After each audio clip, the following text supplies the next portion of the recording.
Hello, everybody. Finally, I'm still having technical difficulties as usual. So I don't know how this is going to go. I apologize in advance. Once again, before we even started, it's turned into a dumpster fire. But welcome to everybody. I hope everybody is doing well tonight. This is our Tuesday edition this week of our Missing Person Monday live stream. We usually do it obviously on Monday nights, but my Bears were playing last night and I wanted to watch the game, honestly, to be perfectly transparent. So I decided to do it tonight so I could watch the game last night. Although the way the game went, I should have just done the live stream last night because my Bears ended up losing. But anyway, so now I can't get anything to work on my computer as usual. But welcome back, or if it's your first time here, thank you for choosing to spend some time with us tonight, hang out, learn about some missing persons. We made it through for the last few months. We went state by state and featured some missing persons from each state here in the United States.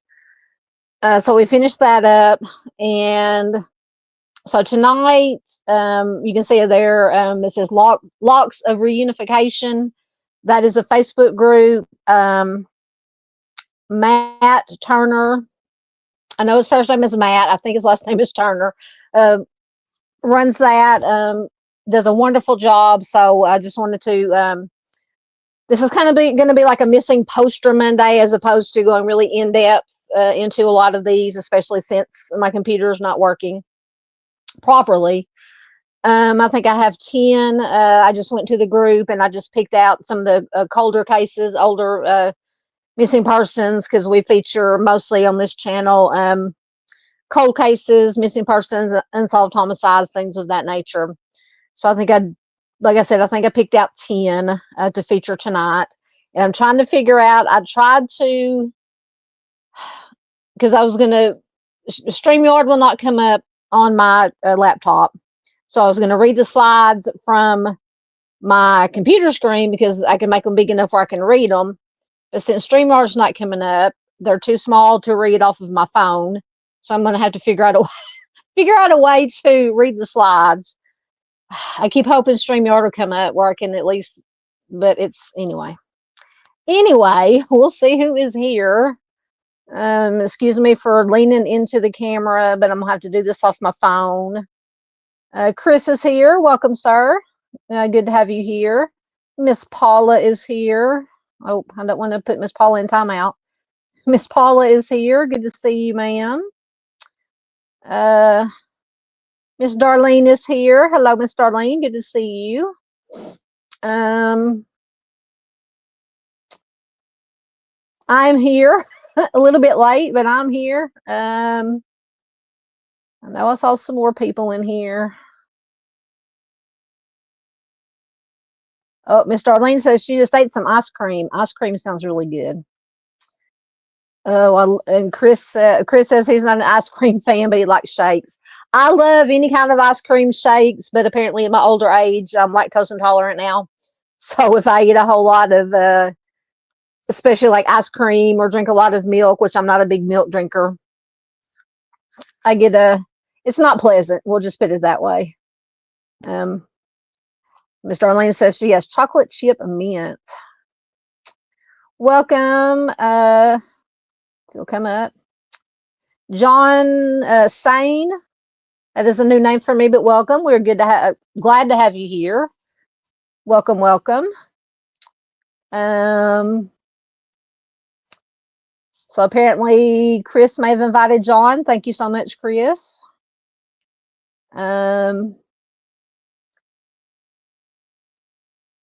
See who, oh, there's Mustang. Come on, there we go.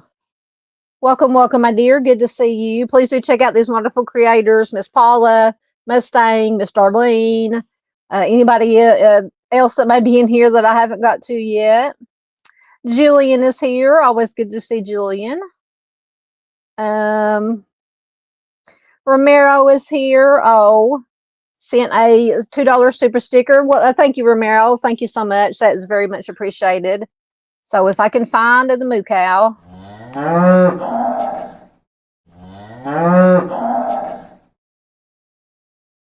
Thank you very much, Julian. That was very, very sweet of you.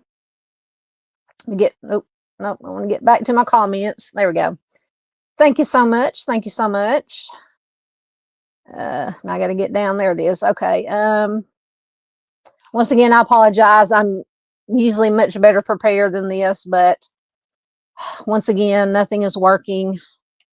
I'm going to try really quick to see if I can download, because I emailed my slideshow to myself, and I'm going to see if I can once again get it to download. If I can get it to download on my computer, I can read the slideshow from the computer, but I tried a while ago and it was not working because everything is very, very slow tonight. Yes, thank you very much, Romero. Romero says stopped in to say hi and to say what's up. The dumpster fire is what is up.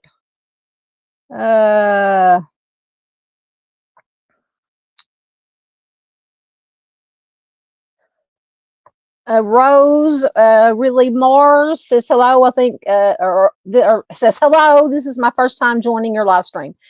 Thank you. I believe you commented, I think, on one of my videos, I believe. But thank you for joining us. Like I said, you know, none of my live streams are ever perfect. They're usually not this bad. But anyway, we'll make it. We'll make it through. But it's good to see you here, Miss Rose.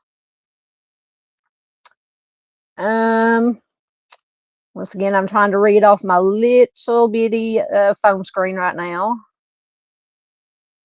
Yeah, Darlene says lions and tigers and bears. Oh my, yeah, none of my teams.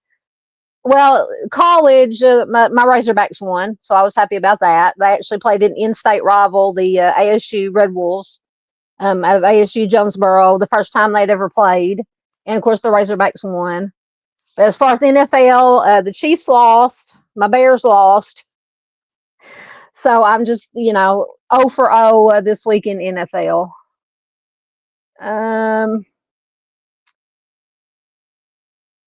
Everything keeps jumping. Chris says we can see you. I hope you can see me. Are you talking to me? I hope you can see me.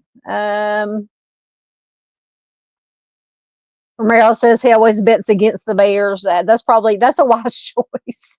That is a wise choice. The best game I watched this week though was Sunday night, the Bills and the Ravens. That was a good game. That turned into a good game.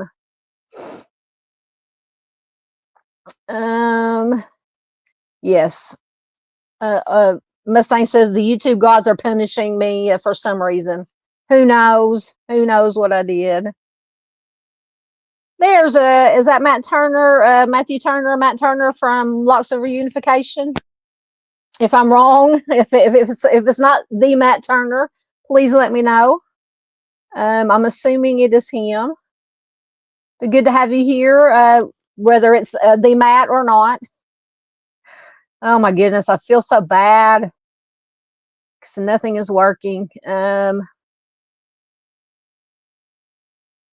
Miss Donna. I haven't seen Miss Donna in a while. It's been a while. Reminds me of that Stain song I heard today. It's been a while. It's been a while since we've seen Miss Donna. Always good to see Miss Donna. We hope you're doing well. Please check out Miss Donna on Facebook. Missing and Not Forgotten is her page or group. I was just looking at it today, as a matter of fact.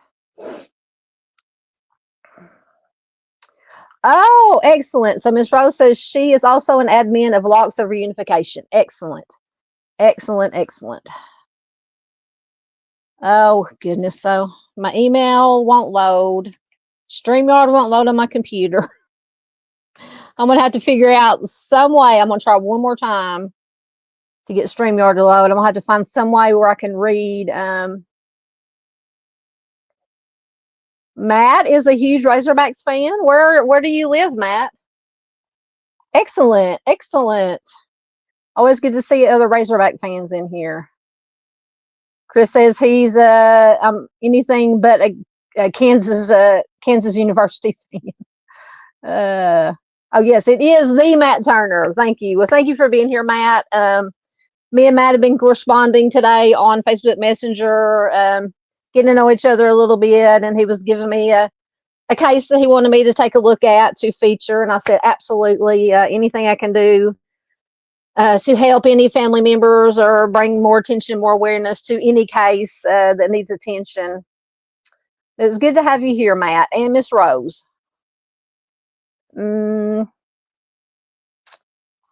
There is our friend Josh DePosh. Please check out Josh. I have been trying to get caught up on.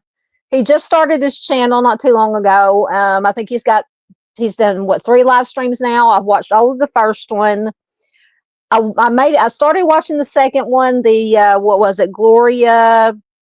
Josh will have to remind me. Gloria Covington was found, a homicide case, a missing persons homicide case. I made it till almost the very end before I fell asleep because I started watching it after I took my sleeping pill for the night. But I'm going to go back and finish watching it. And then he's done a third one. Another case. I believe they're all from Texas, I believe. Please do check out Josh. He does a wonderful job. I've known Josh for a long time, going back to before I even started my channel, before Josh started his channel. I would see him in other chats, mostly in StreamYard may be coming up now. In Mr. Steve's chat, True Crime Web. If you don't know True Crime Web, please do check out True Crime Web channel, YouTube channel, Mr. Steve and Mrs. Steve. Mr. Steve is former law enforcement. He was law enforcement, CSI. He's retired now, but he runs a nonprofit, and he goes out, travels the country to help, free of charge, help families with cold cases and missing persons cases, to try to either help find loved ones, help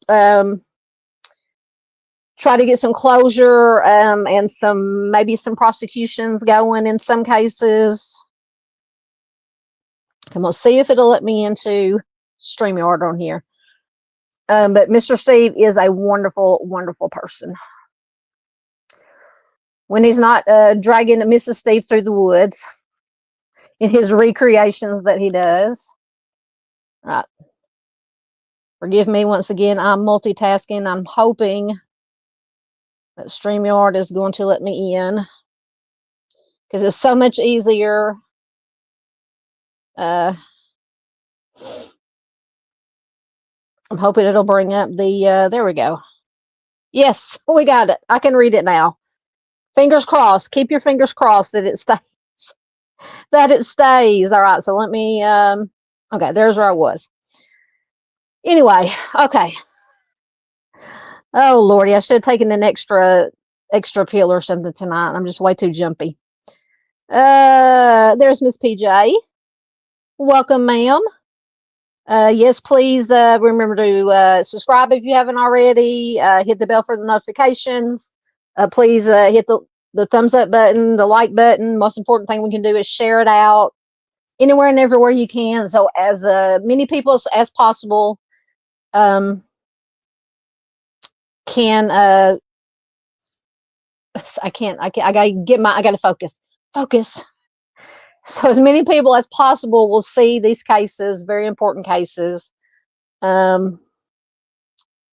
There's Dave. He is driving and listening. Please do check out Out on the Prowl. He does he posts throughout the week, does community posts throughout the week of different missing persons and stuff, and then he does his once a week live stream, late Saturday night, early Sunday mornings, his true crime weekly live streams. And I made it through most of his live streams Saturday night, Sunday morning, but I've been down in my back. First, it was my arm that was giving me problems, and apparently, once again at work, probably because of work, I have been down in my back. My lower back has been hurting, so I just had to kind of lay in the bed and just listen to Dave Saturday night. But Dave is excellent. Matt says he lives in the Springfield, Missouri area, and you're a Razorback fan? Excellent. And Chris had asked him if he posted in the cold cases group. Oh, he says, yes, I do post cold cases from across the U.S. and Canada. Excellent. Yes, absolutely, Dave. Stay safe out there. Dave said, yeah, welcome to the club. Dave said he's not having the greatest service, but he will be here as long as he can. Yes, Gloria and Covington. And that, I'm telling you, because in his first live stream, which you guys need to go watch it, he talked about a missing person. Once again, you'll have to remind me, Darren, a little boy, or he was about 8 or 9 years old when he went missing. I don't want to ruin anything, but the two cases are, in my opinion, connected. They're definitely connected in a way, but I'm telling you, I'm gonna have to get with Josh and talk about that, because I thought about that after I watched the Gloria Ann Covington, and it's wild. It's crazy. You guys need to go watch it. Thank you, Miss PJ. There is Dave's link. There is Miss Darlene's link. Yes, Miss Donna is very busy. She says she has a total of 8 groups, totaling close to 300,000 members, and also pages. Yes, Miss Donna is everywhere on Facebook. So if you do Facebook, please check out Miss Donna. She does wonderful work. Yep. See, I'm glad I'm the only one. Josh says he does the same thing. Yeah, because usually when I just take over the counter, sleep. I don't take any prescription strength as far as sleeping pills. But usually it takes about an hour and a half for it to kick in. So I'll take it and then, lay down and watch something on TV, or usually I'll put YouTube on the TV and try to get caught up, replay crew. And like I said, I made it to almost the very end of the Gloria Covington live stream that Josh did. And I probably missed about the last 20 minutes of it, so I'm gonna have to go back and finish watching it, and then watch the third live stream that he did. I think he does his live streams on Sunday evenings, I believe. So I'm gonna have to watch number 3, the next case that he did. Let's see. We'll get caught up, and I promise now. Hopefully, this will hold out, and I can read the slides now. This one, I don't want to miss anybody. Julian wants to know, how do I get my name to turn green? I don't know. Because I'm on the StreamYard side, so everybody's name is in black except for the mods or people who have wrenches. Theirs are in blue. Now I don't know what colors are on the YouTube side, so I don't know. How do you get your name to turn green? I have no clue. Let's see. All right. Yes, if somebody can find, I tried to get Josh's link. Oh, Josh, yes, somebody can throw. It's Where Lavender Grows is Josh's channel. If somebody can look it up. Yes, or Mr. She's Scary Mannequins. Josh says Steve dragging Mrs. Steve, or the BK mannequin scooting around in the dark. I'm telling you, that BK mannequin still gives me nightmares. Hey, Julie, good to see you. She says she's happy to catch the live. We are happy that you are here.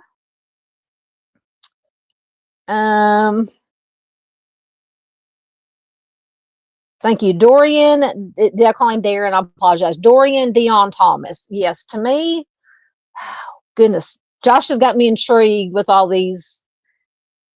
With Gloria's case, and then the connection with the Dorian's case. I was thinking, I was like, man, there's got, aside from, like I said, I don't want to ruin it for anybody, because I definitely want you guys to go over and watch to see what the connection is. But to me, I think, in my opinion, there may be a deeper connection. Thank you, Dave. Yeah, it's just, I probably did it working, bending over, because I do Spark deliveries for Wally World, grocery deliveries, and I bend down and pick stuff up. At my age, though, I can bend down and to pick up a pen or something off the floor and throw my back out. So, it's doing better lately. I have been able to work the last 2 days fairly well without much pain. I've just been taking it easy. I haven't been taking any orders that has a lot of heavy stuff in it. But anyway,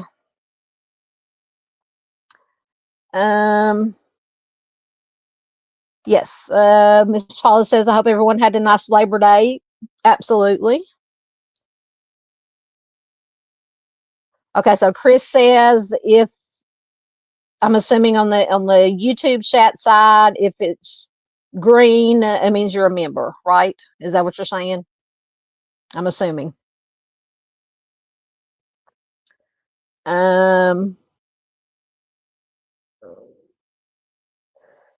Julia says, mods are definitely blue, members are green. I think that's the way it is. I think that is what it is.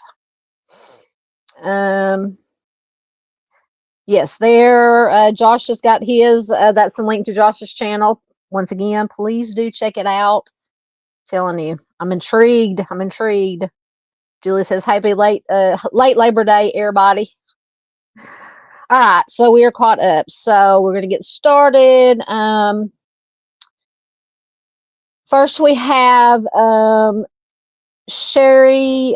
You are very welcome, Josh. Anything for you, my friend. One of these days, I'm going to invite myself to be on one of your live streams. I know you told me I'm welcome anytime. But we'll have to work something out, most definitely. All right, so make it big. This is Sherry Wallman. She has been missing since September 10th, 1982, from Lafayette, Louisiana. She was 29 years old when she went missing. 5'8" tall, 140 pounds. She was last seen in Lafayette. She dropped her daughter off with her ex-husband, which was the child's father. She was supposed to go to New Orleans afterwards to meet her mother, but she never showed up. She has never been seen or heard from again. A few days after her disappearance, her vehicle was found abandoned and burned. Red flags, in Baton Rouge. Unfortunately, very few details are available in her case.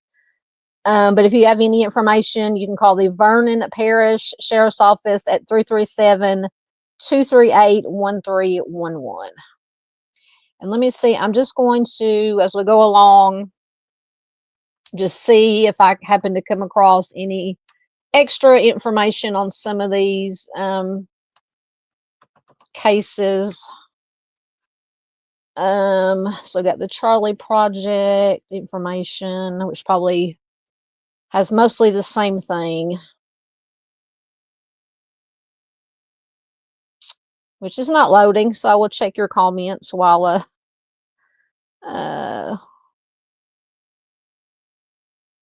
Josh says we can do a special episode on a different night if Sunday nights don't work for you. No, Sunday nights work for me. The only thing I do on Sunday nights is depending on who's playing football on football season. But no, I can do Sunday nights most definitely. Yeah, Chris has got red flags. Yeah, the burn car most definitely is a red flag. Oh my goodness! Now it's telling me the site can't be reached. Anyway, dumpster fire. All right, so we will go to the next one. Yeah, Matt says some of these older cases like this one, you can get a pretty good guess as to what happened. Yeah, my theory, or not a theory, what I would think, so it says she dropped her daughter off with the ex-husband. She was supposed to go to New Orleans to meet with her mother, never showed up, car was found burned. You can pretty much guess who my number one person of interest would be on this case. Most definitely. Like I said, we don't blame, shame or blame on this channel, but sometimes you can kind of infer things, you can have your opinions. And I'm sure most of you on this case may have the same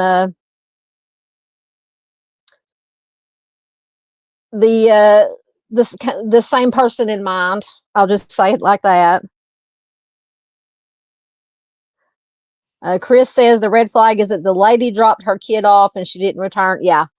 She dropped the kid off. The car was found burned.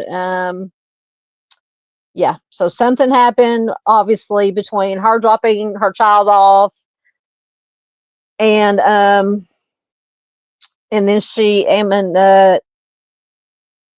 her not making it to New Orleans. So yeah, and that's why I wish on these cases it really, because when I do these cases, I usually get the basic information from Charlie Project, and then search the Google machine, as Mr. Steve would say, and try to find, online articles from credible news sources, to try to find some more information, interviews with family members from law enforcement who work on the case, any updates in the cases. So it's really, especially with cases like this, it's frustrating when they're pretty sure there's something going on. Especially when you find interviews with family members, and especially if it's maybe a significant other that may have had something to do with with somebody going missing. You can get a lot of information from interviews with family members. Just saying, they'll say, well, there was this going on, that going on. They're married. They were having problems in the marriage. There could have been DV going on. I'm not saying it's in this case, but just in general. So you can get a pretty good idea and form an opinion by reading interviews with family members. Ms. Darlene says, but at times exposing some abuse in some churches. I have friends in Louisiana who the cops try to keep things quiet, so I'm thinking that avenue also. That is absolutely possible. So I wonder, like I said, I can't find any information. So nothing else. Let's see. Nothing else aside from the same information that was here was on the Charlie Project. Let's try this. International, Wiki International. It may come up, it may not. Yeah, Julian says vehicle abandoned and burned is a really bad sign. Foul play, absolutely. Because just obviously, I don't know Sherry, but I don't think that she would burn her own vehicle. I mean, she's planning on going to New Orleans. Why would she burn her own vehicle? Chris says on Sherry's case, I suspect another person besides the ex. Fair point. Fair point. Who would you suspect?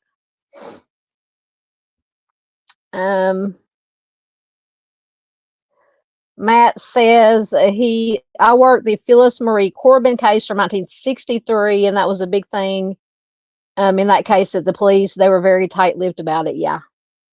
And I watched also last night, our friend Trial Junkies United, Miss Z and Doc, the last live stream they did. And I forget the gentleman's name that went missing, but talking about law enforcement. I support law enforcement.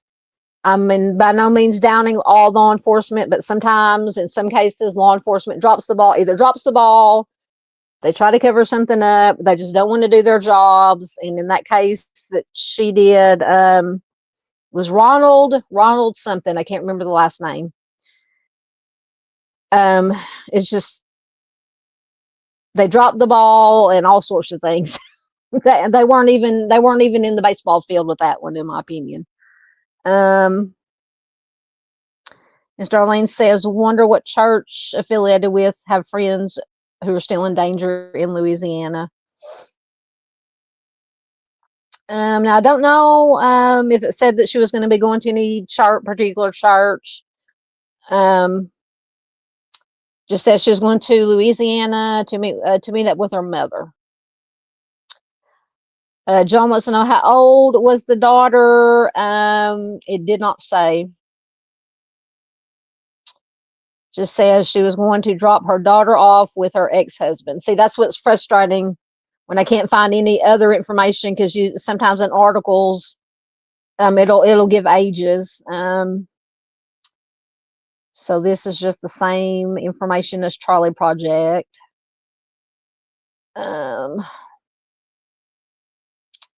So that is no help there.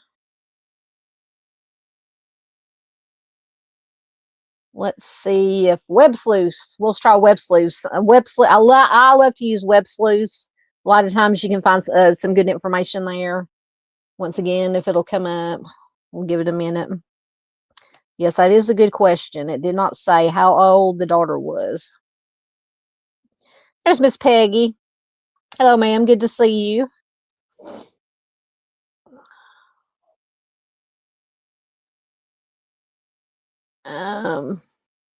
Miss Paul wants to know any suspects. Well, to me, I'm not going to say suspect, but to me, person of interest would definitely be, or at least somebody to talk to question, would be the ex-husband. Once again, with so little information, it's just it's so hard to get a grasp on what, everything that was going on. So, but yeah, the ex-husband would definitely, and I'm sure they did talk to him. I say I'm sure. I'm assuming that they talked to him. Hey, JP. Good to see you, my friend. Oh, and I was going to ask, since JP is here, I finally got around to listening to version 2 of the Southern Gal True Crime theme that you did for me. I love it, by the way. Can I use it as an intro or an outro, or is there anything that needs to be done? Just let me know. Please do check out John Paul Hansen Music. He does all kinds of music.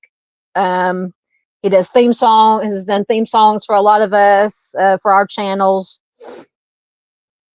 He does good work. John wants to know what happened to the daughter. Don't know. I'm assuming. Once again, I'm just assuming because so little information that she stayed with her father because he was her father. Once again, I'm just assuming. Let's see. There's Miss Z. I summoned her. I said her name. Good to see you, ma'am. I hope you're doing okay. I hope I hope all your kitty cats are doing okay. In your live stream that I was watching that you did the other night, one of your cats, is it Moo, was running around in the background. I loved it. Loved it. So please do check out Trial Junkies United. Excellent work over there. Let's see. It's getting caught up.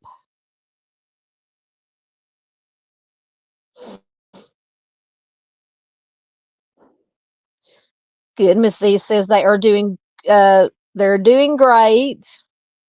Glad to hear it. And that would be Moo. And I love that name. There's our there he is. There's our friend Junior. Hello, Junior. Good to see you. Welcome to the dumpster fire, Junior. Oh, we love Junior, and he is in Michigan tonight. Sometimes Junior's in Michigan, sometimes he's in Kentucky. He is in Michigan tonight. It's always glad to see Junior. All right, let me see if anything. All right, see if anything loaded on Web Slews.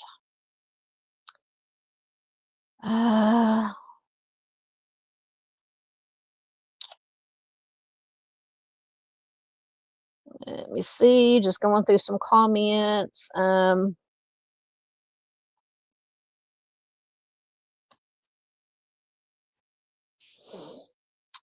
Oh, goodness. I just give some more. She was 29 when she went missing. She'll be 33 or 30. What? Oh, never mind. That's a doe that they were comparing remains to.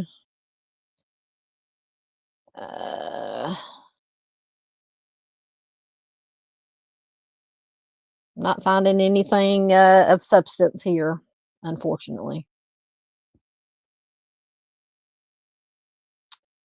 It's very frustrating. Very frustrating when there's just so little information, but we will, some information is better than none. So we'll give out the information that we do have.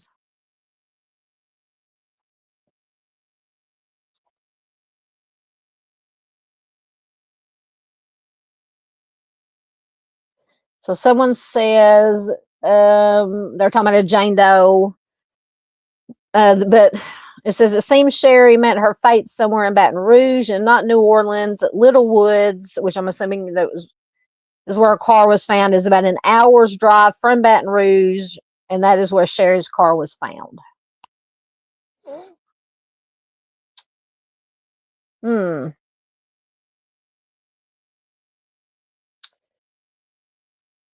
All right, I'm just looking. So somebody posted a link to casemind.com judgments that says it appears that there were child custody issues with the ex-husband. So possible that had something to do with it.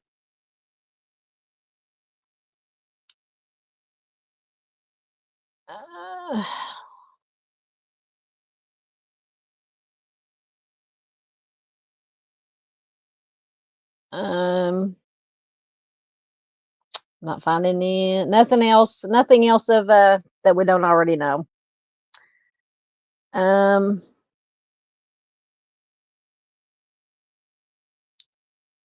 get caught up, and we will go to the next one. Yes, absolutely. Please hit that like button. Does help the algorithm.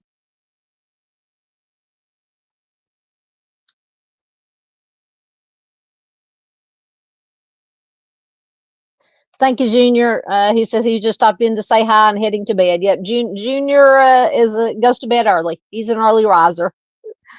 But we're always glad when Junior stops in. Absolutely.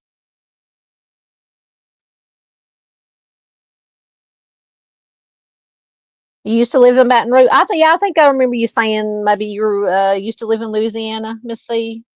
Says you used to live in Baton Rouge.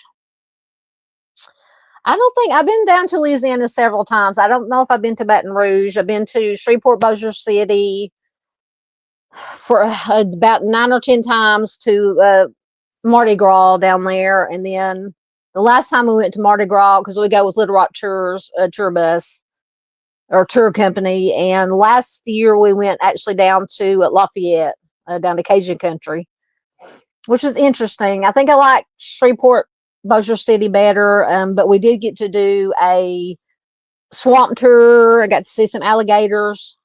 So that was very interesting. I enjoyed that. Chris says, could she be a victim of the Baton Rouge SKer? Possible. Anything is possible.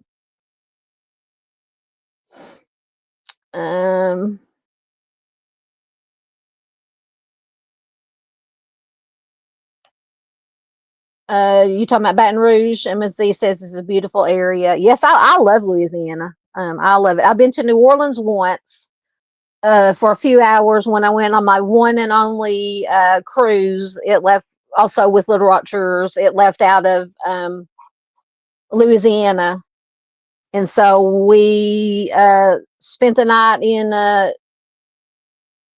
New Orleans before, and then we had to get on the boat or the next day. So we had supper, and then we went down to almost said Bill Street. That's Memphis. To Bourbon Street, and we went to it was an Irish bar, Irish pub, and I had a hurricane. After that, after the hurricane, I went back to the motel and passed out, and we got up the next morning and got on the boat. That is the extent of my New Orleans. But I would love to go back to New Orleans and tour like the Garden District and all the old cemeteries and things of that nature. Most definitely. Okay. I think we are caught up, so we will get on to the next one. So next, we have Kenneth. This is actually one from Arkansas. For anybody who doesn't know, I'm in Arkansas.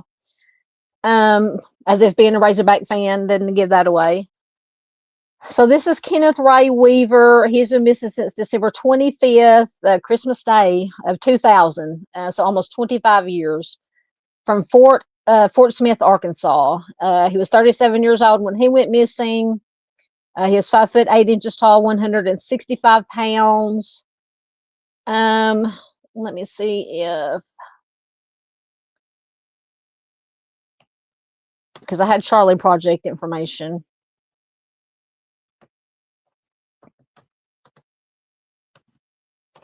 If I can type correctly. It's hot in here tonight.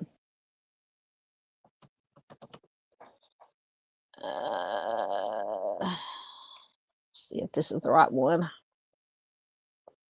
Yes, so 37 years old when he went missing. He'll be 62 years old as of 2025, 5'8", 165 pounds, with brown hair and blue eyes. His nickname is Kenny. He wears glasses with gold wire frames and smoke-tinted lenses. He has a scar extending from the right side of his chin to his neck, and a 1 to 1.5 inch surgical scar on his lower back near his spine. It says he wears a medium shirt size and size 29 pants. And he, unknown what he was last seen wearing, but it says he usually wore just t-shirts and blue jeans. So he was last seen on December 25th, 2000, when a friend dropped him off at another friend's home in Pecola, Oklahoma, which is a town that borders Fort Smith. It's just right across the border there. He may have been driven to Fort Smith afterwards. Some agencies state he disappeared from there. He has never been seen or heard from again. Both Arkansas and Oklahoma authorities initially refused to accept a missing persons report, with each state claiming the other had jurisdiction over the case. So, in other words, sounds to me in this case, neither one of them wanted to handle the case. So they're just saying, hey, Oklahoma said, no, it's Arkansas's case. Arkansas said, no, it's Oklahoma's case. And nobody wanted to deal with it. It just infuriates me.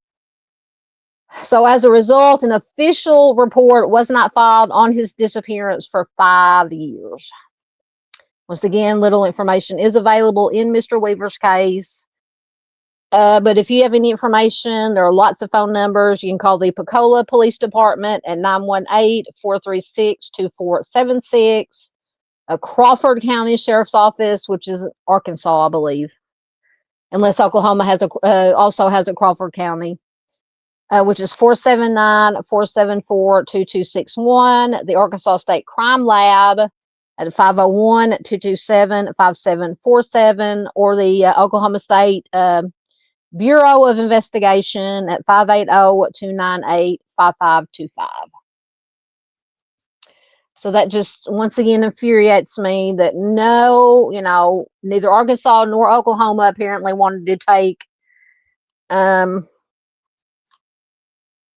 wanted to deal with it. I mean, it's just infuriates me.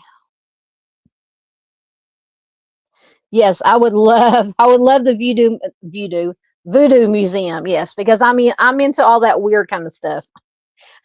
I'm interested in the paranormal, cryptids, anything weird I'm into. So yes, I would definitely love the Voodoo Museum. Absolutely.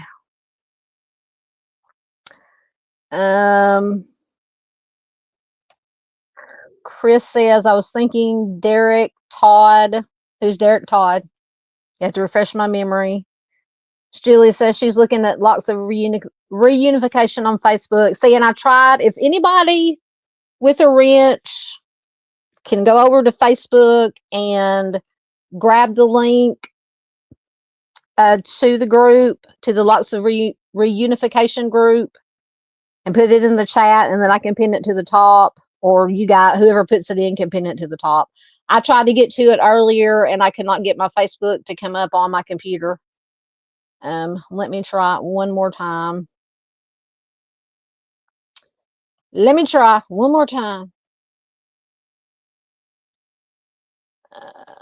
We'll get it, see if it'll go up while I get caught up on comments. Chris says he is familiar with Kenneth's case. Excellent. There's Miss Barbara. Hello, Miss Barbara. Good to see you, ma'am. Please do check out if somebody can throw in. I need to give Miss Barbara a wrench. I don't know. I thought Miss Barbara had a wrench. I still need to give Josh a wrench. I need to give Miss Paula a wrench. But check out Timmy's Legacy if somebody can throw that link in. Miss Barbara is a mother fighting for justice for Timmy Dees, for her son, who went missing from one of the Fredericktown, Missouri cases. Went missing. He was ultimately found, unfortunately, deceased, and Miss Barbara is still trying to get justice. She will get justice one of these days. And we talked about Mr. Steve earlier. Mr. Steve has done a great deal of work helping Miss Barb with Timmy's case. So it's always good to see Miss Barb. I'm sweating. Let me hold on one second. Wipe my face here. I'm about to die.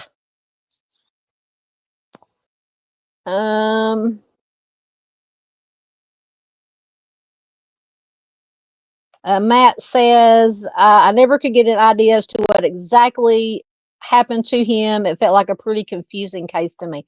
I know, that's just, Once again, Facebook is not coming up. So I'm just going to go, I'm going to see if I can find any other information about Kenneth's case. I don't think, because I think when I was putting the slideshow together, I did go search the Google machine and try to find, well, okay, so here's an article, if it'll come up. Once again, it may take a minute. And it may not have a whole lot of information, but this is from, where's it from? Oh, 4029tv.com. It is from June of 2023. Kenneth Weaver has been missing since Christmas Day in 2000. Becky Glenn, who is Kenneth's sister, says it's been over 8,000 days that we have not seen or heard from him. Your head tells you that after this long, he is not here, but your heart does not believe it. Absolutely. Weaver is from Fort Smith. Glenn told 4029 News it took 5 years before her family could officially file a missing persons report for her brother. Burns me up. So she says Arkansas would say no, it's Oklahoma. Oklahoma would say nope, it's Arkansas, just like I said. And neither one of them wanted to file a report. She says a lot of families who have missing loved ones on the borders are having the same problems. It is crazy. No family should have to go through that. Absolutely. The investigation and case file rest with Pensacola police after Weaver's friend reported that he dropped the 37-year-old man off at another friend's house in the small Oklahoma town that borders Fort Smith. Captain Wayne Barnett with Pensacola police says the flow of information on a case that goes back and forth across the state line sometimes gets lost in the shuffle. And that's exactly what happened with this case. Information later revealed that Weaver may have been driven to Fort Smith. Pensacola police have not received any new leads. Sorry, it keeps jumping. On the case in more than 10 years. According to Barnett, there are some credible tips in the lengthy case file that was composed with help from Glenn, from his sister. Barnett says leads that range from he left on his own to go somewhere else, to where he was done harm to him because of a substance debt that he possibly could have owed, or that somebody had disposed of his body. His sister also stated the missing Kenneth Ray Weaver Facebook page also started the missing Kenneth Ray Weaver Facebook page to try and help generate leads to help find her brother. She says, someday soon, I hope to be able to post that we now know where he is at and we can bring him home. And the person who is responsible will get the knock on the door that they have been dreading all these years. She goes on to say, if someone has hurt him, which is what we suspect, they're getting away with it. And my mom, who is elderly, she deserves to know what happened to her baby. And we are not any closer than we were 23 years ago. Tips in the case can be reported to Pensacola police or through the page on Facebook. Captain Barnett says, I know that someone in our area or several someones in our area know what happened to Kenneth Ray Weaver. We always say it. If you see something, say something. If you know something, say something. So we did find a little bit of information in this case. Like I said, it's very telling. I always like to find information or interviews with family members. Oh, Miss Julie says she would love the Voodoo. I don't know why I was thinking he said Voodoo Museum too.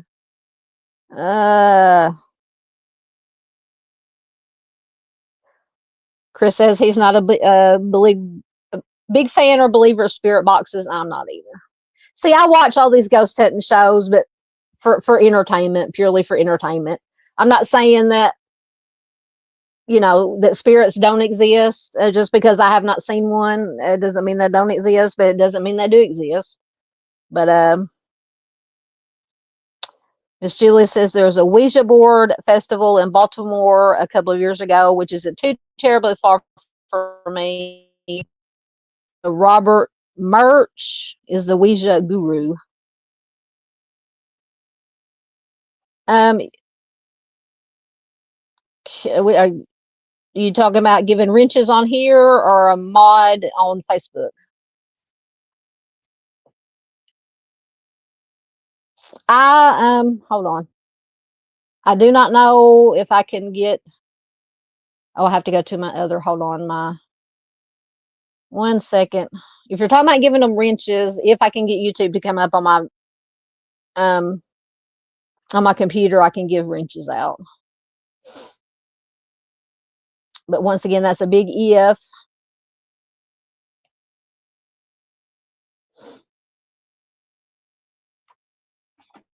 Um, 1 second. It might load. Who knows?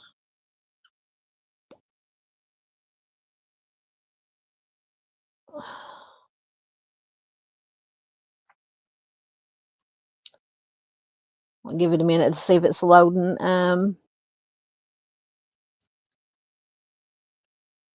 Yeah, Julian says, I love it when LE wants to do their jobs and not one department, but two. It infuriates me also. I know. Yes, absolutely. God bless Miss Barbara.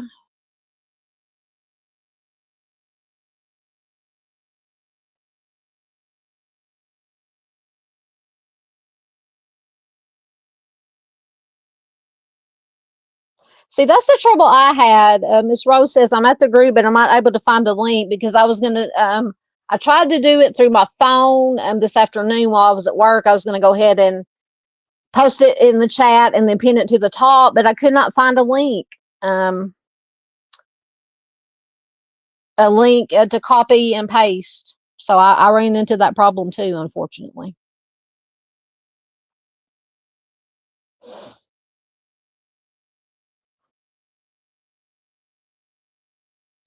Absolutely. Miss Paula says, love seeing everyone. Absolutely. Wrenches. Yeah. Okay. So I'm trying. Let me check.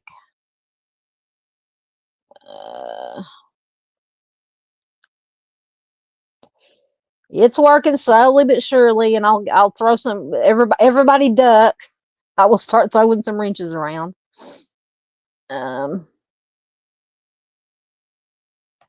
View my channel. Now I have to find the live stream. Live.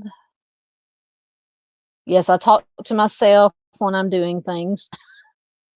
Go to that one.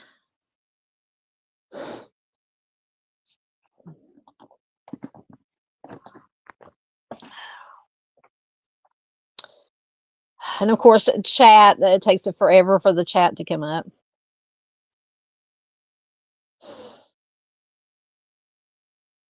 Go back over here right quick while it's loading.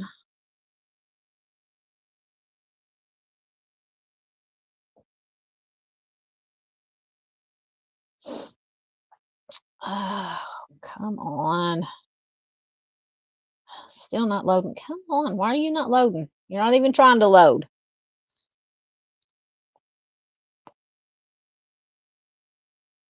All right. While it's trying to load, absolutely. Mustang says, thanks for bringing awareness to these missing people. Absolutely. That is why we are here. All right. Well, while YouTube is trying to load, we will.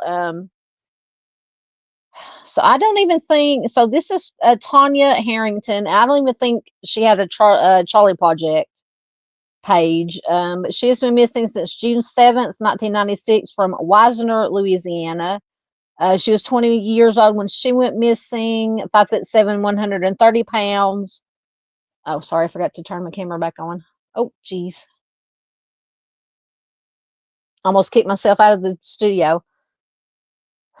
So Tanya was last seen in Wisner. At the time, a witness saw her in the parking lot of a bar talking with some friends. This is I'm assuming the last known sighting of her, as 3 days later, her car would be found parked behind a garage near the bar.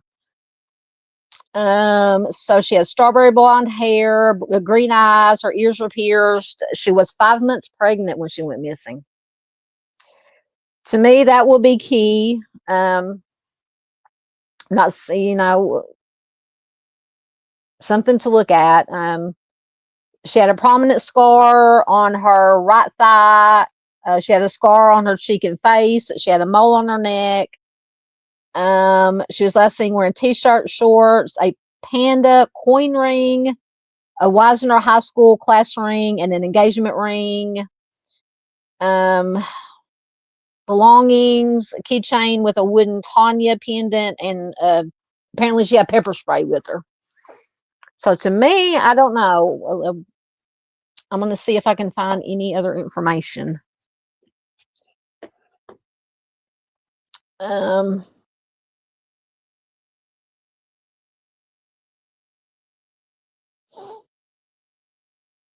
Just checking. Miss Barbara says she talks to herself all the time. Yes, I talk. I talk to myself. I answer myself. I argue with myself.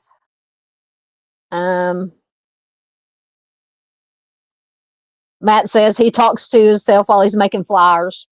I curse at myself when I'm trying to make my slideshows. Yeah, Miss Barbara says thank you, Matt, for making the flyers. Absolutely. Matt says I could not find too much on her, but she had the prettiest nameless photo. I know. Is it that photo that right there? Let me see if I can find. Let me go back. Make sure I spell her name right. Tanya Harrington. I think that is the photo they used on NamUs.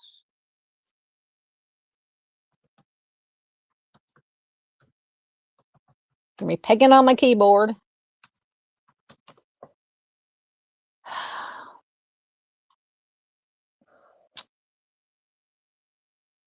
Let's see. There's her NamUs. It'll come up.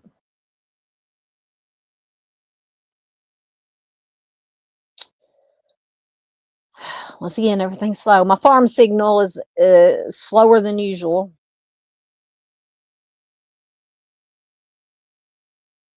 Oh, there's Echoes. There's our resident honorary troll, aka my brother, my actual brother. Hey, Bubba, how are you doing? Are you yawning? Are you bored? Are you at work? Tell Mrs. Echoes congratulations on her Vikings beating coming back and beating my Bears last night. Anyway.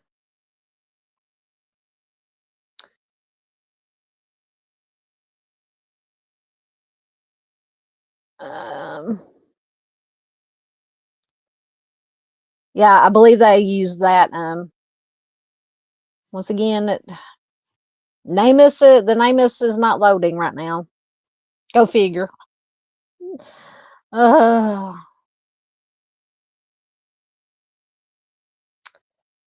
Just seeing if they okay, so here we'll see if Web Sleuth will come up. See if there's any little nuggets on the Web Sleuth.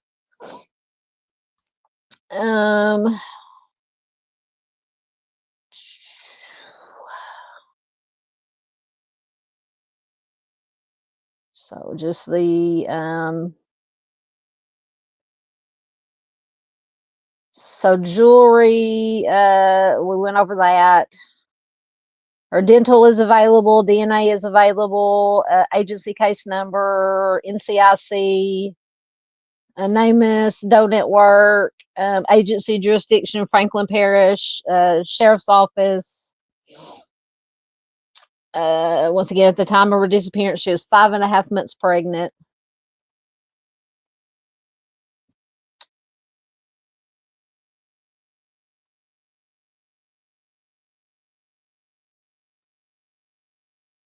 Just gives people, Brad was her husband's spouse, 33 years old. Sherry was her mother. Lisa Albrighton Sherman, her aunt. Um,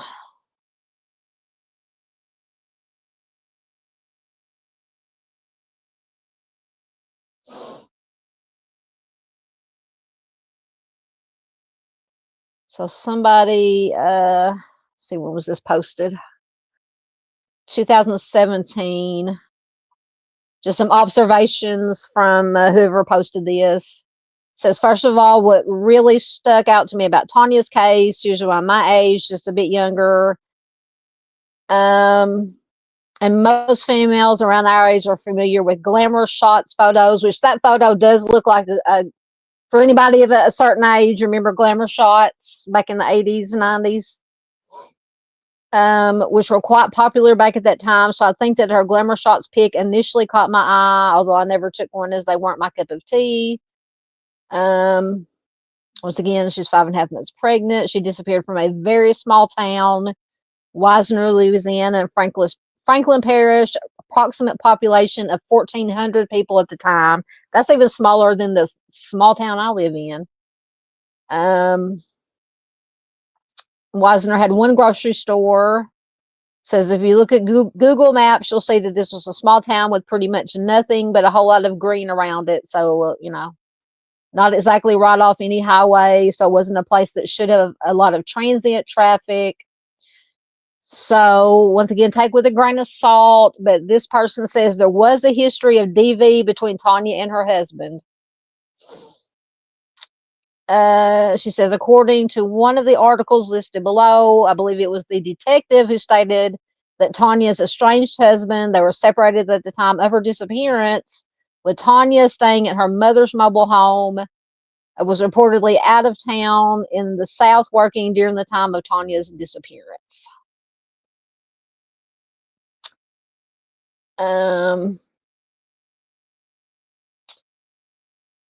So that's interesting that there was maybe, possibly, once again, but I think pretty much a web sleuth, you have to be verified. Whatever process web sleuths use to verify, to put any kind of information, kind of stating this fact.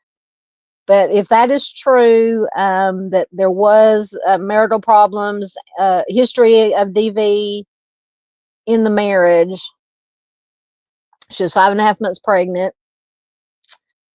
Could be something. Could be something.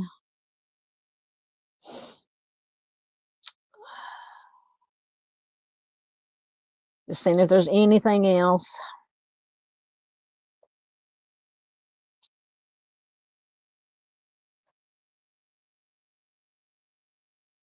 Nothing that I see.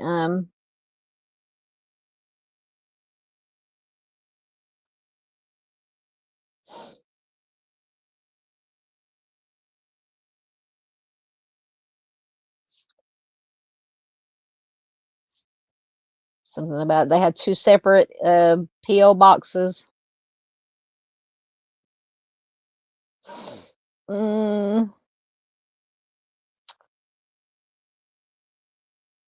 So I think the most useful piece of information I found out of that, once again, if it is true, is the history of DV in the relationship with her and her ex-husband, Brad.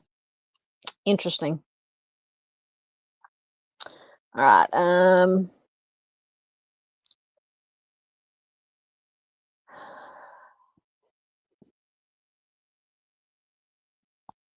What is the Canadian database called? Matt says that's name is for you. I prefer the Canadian database to name us sometimes. Oh,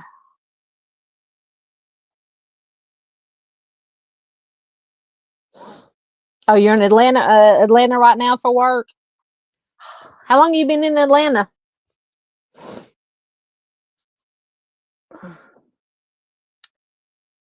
You're always having to go somewhere for work. So what you get for being a manager.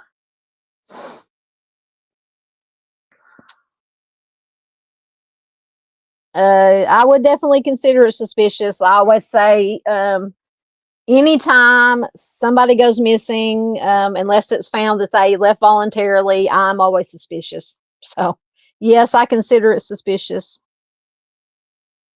John says could have been the boyfriend. Did it mention a boyfriend?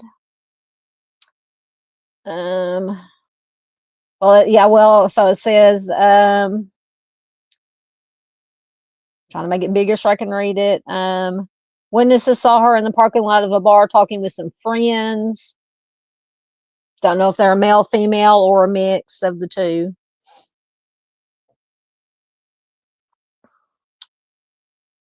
Um, yeah, that's why he watches my live streams so he can fall asleep. Yeah, I don't know how soothing my voice is. I don't know about that. Uh, yeah, Miss Barb can sing you to sleep. All right, so next we have, once again, this is Ruben Ramirez. He has been missing since January 6, 1989, from Fort Worth, Texas. Hold on, let me see if I can get his. He does have a Charlie Project page. If it'll come up.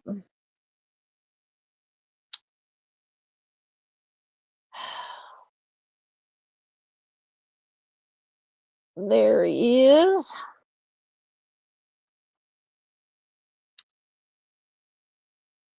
Come on, come on, come on. So he's been missing since June 6, 1999, from Fort Worth, Texas. He's an Hispanic male, 23 years old when he went missing. He'll be 59 years old as of 2025. At the time he went missing, he was 5'5" to 5'6" tall and 125 to 135 pounds, with brown hair and brown eyes. Just says he was last seen in Fort Worth. He has never been seen or heard from again. He is believed to have been taken against his will, so I don't know where that comes from. Few details are available in his case. So if you have any information, you can call the Texas Department of Public Safety at 800-346-3243. Let me see if there's anything else that came up. Sometimes I get lucky and find an article. See what Web Sleuth has to say, if anything.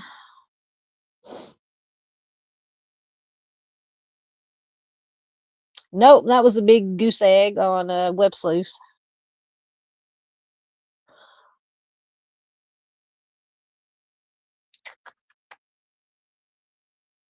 Just looking to see if there's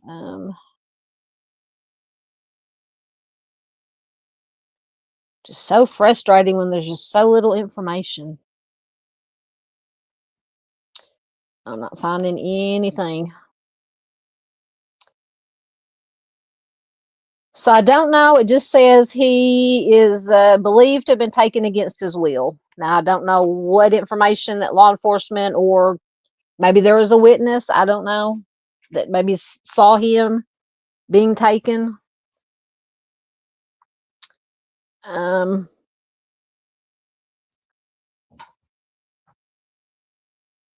Just, thank you very much there. Miss PJ got Timmy's, Miss Barb's channel, Timmy's Legacy in. Thank you very much, ma'am. Oh, I forgot to see if, once again, oh, there it is. Okay. So I can start throwing in,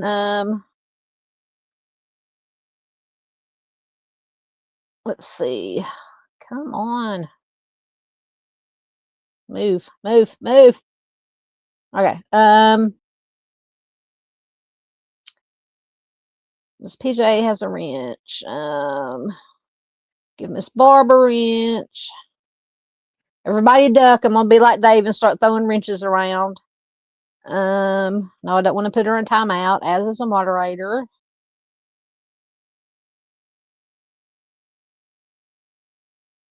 All right, Miss Barb's got a wrench. Who else? Who else?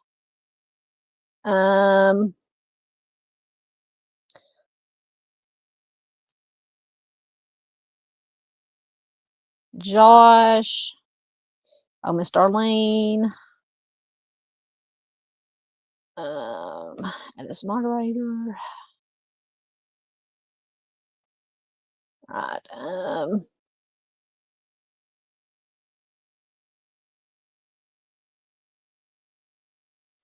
Mustang.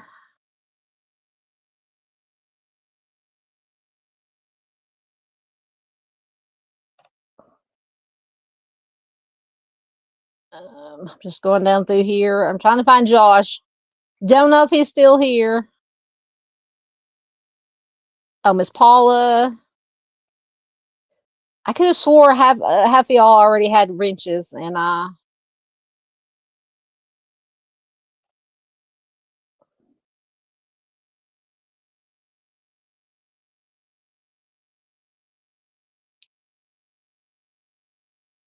Josh might no. Josh didn't have a wrench.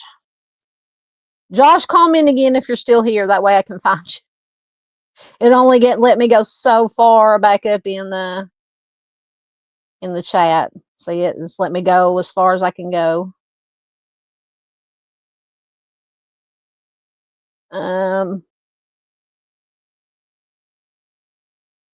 Okay. So I handed out. I threw out some more wrenches. Lord mercy, I'm sweating up a storm. Okay. Now we got lots more blue in here. Yeah, Matt says couldn't find too much on him either. Very frustrating. I know. I want to know what kind of information they had that leads them to believe that he was taken against his will. I mean, they had to have something. But maybe they're not. You know, we know that law enforcement will keep things to themselves, so they may have information they're just not releasing to protect the integrity of the case, as they say, just in case any kind of prosecution comes at some point. Oh, goodness. Yep. Welcome to everybody who is mods, who I thought were already mods. Okay. So since that's all the information that we have on Ruben, next we have Paula Michelle Cope. And let me get a search going on her just in case there's something out there.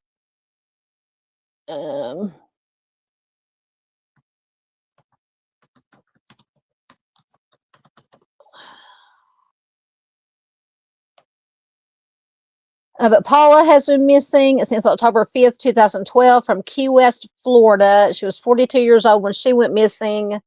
5'7", 135 pounds.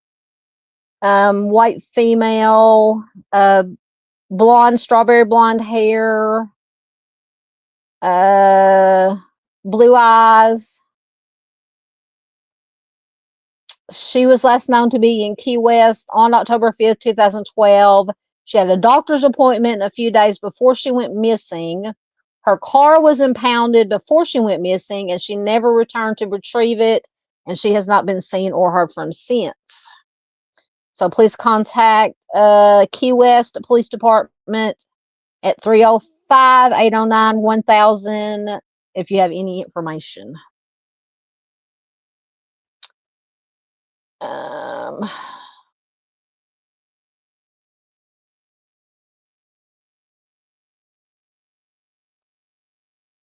think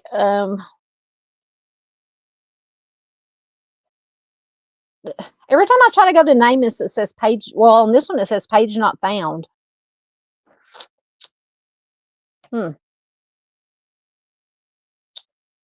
See if there's anything on Web Sleuth once again.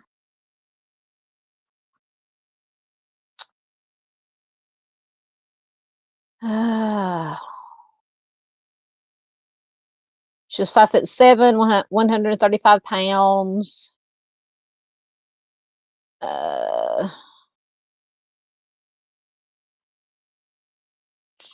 same.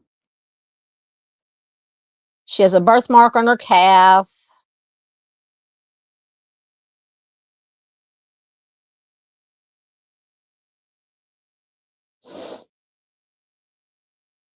Once again, nothing even on Web Sleuths.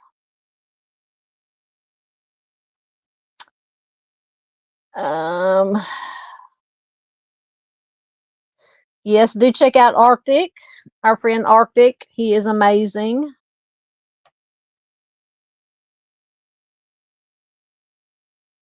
Oh, okay. So that is unfortunately all the information we have on Paula Michelle Cope. But like I said, it's better than nothing. Better than nothing. All right. So next,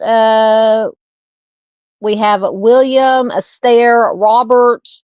He has been missing since December 24th, 1983, from Lake Park, Florida. He was 26 years old when he went missing. He will be 68 years old. As of 2025, 5'8" tall, 160 pounds when he went missing. He was last seen leaving a residence in Lake Park, Florida on December 24th, 1983, with his employer and two white males in a silver van pulling a boat to go fishing. So the name of the boat was Juno Isles. He has not been seen since then, and it is unknown if the other individuals are missing as well. Now, how can they not know if the other individuals are missing? Interesting. So if you have any information, you can contact the Palm Beach County Sheriff's Office at 688-3000 or 561-688-3000. Let's see if by any chance there is anything.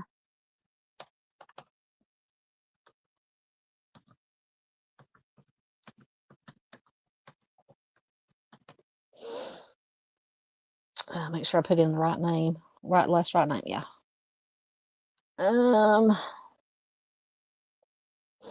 Once again, it's taking its time.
Am I back? Okay. Good Lord Almighty. StreamYard kicked me out again. Oh, no. Wrong one. We're not doing haunted asylums tonight. Oh my gosh. Stop it. Jeez Louise. Get the right. There we go. Oh my goodness. All right, there's where we are. Sorry, StreamYard kicked me out. Miss Doodle is here. Hello, Miss Doodle. Miss Doodle, I'm having a dumpster fire combined with one of your train wrecks at the moment. Oh, goodness gracious.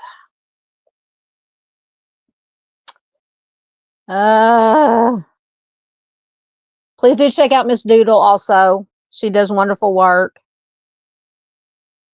Okay.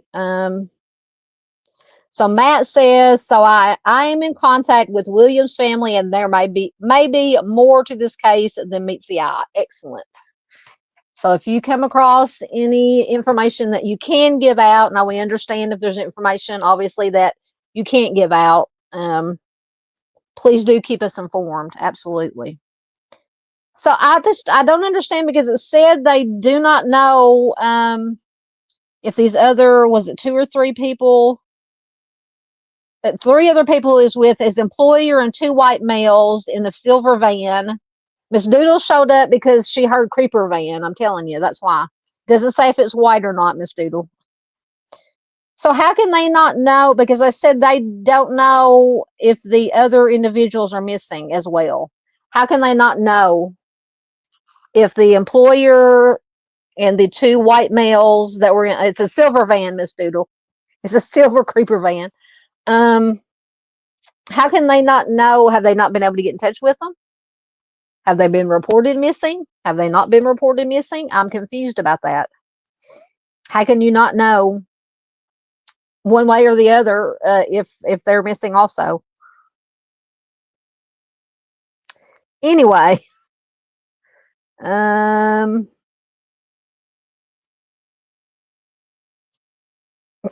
you talking about when I got yeeted out? You are the supervisor whenever I get kicked out of StreamYard. Miss PJ, Miss Doodle, anybody with a wrench, y'all are in charge whenever StreamYard kicks me out. Oh, goodness.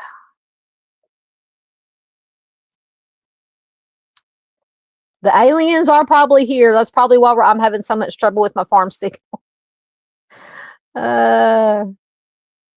Yeah. Tinfoil hat time, yeah. The aliens beam me up, Scotty. Oh, goodness. JP says his internet is acting me up too. I know this. I mean, I have trouble with my farm signal all the time because I'm out, in the, not in the boonies, but out in the, in the country. But I mean, lately, about the last week or so, it's just been even worse than usual. Are we having solar flares? I know those solar flares they talk about can affect internet connections and things of that nature. Oh, goodness. You missed most of the live. Where you been, JP?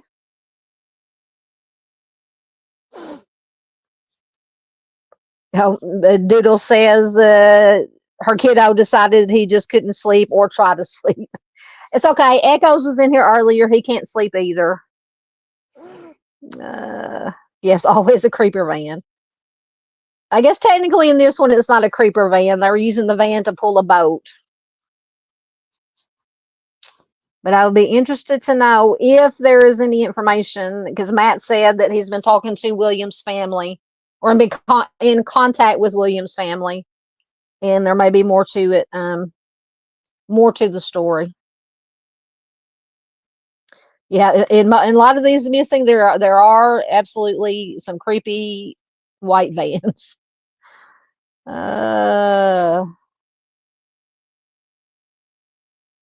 Okay, so Matt says, and once again, for anybody coming in, Matt is and Miss Rose are run the locks, which Miss Doodle already knows because she and you and Arctic a couple weeks ago featured some for your missing hour from locks of reunification.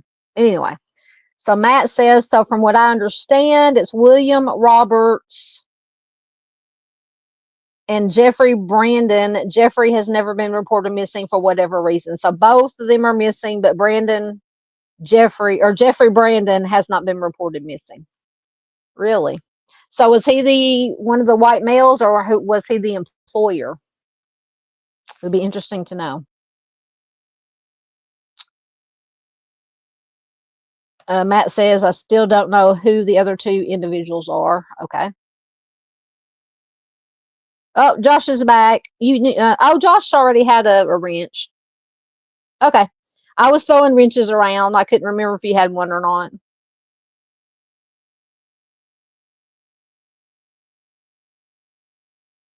Julie says the cast live streams have been worse for everyone. I don't think it has anything to do with the solar flares.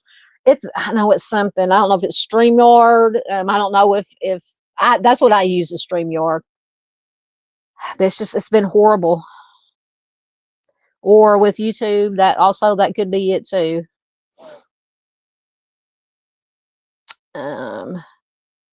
So the Jeffrey Brent was the employer that's also missing. Wow. So we have William and the employer that are missing, and then the other two we don't know about. Interesting. Yeah, Miss Doodle says the older ones hit my heart a different way. I can't explain it. Me too. I have everything hits me. All missing persons, but when it comes to elderly, children, handicapped, disabled people, whether it be physically or mentally, just it makes it just so much worse. Okay, I am caught up. So I don't think nothing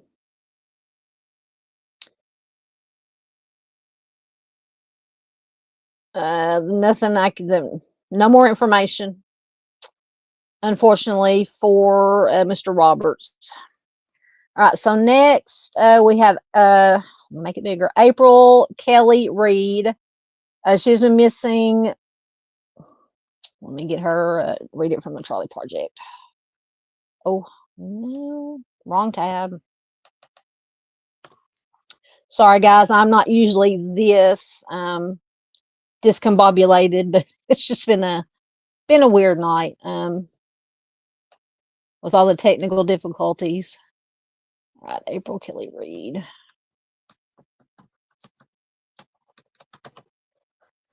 Oh, all right.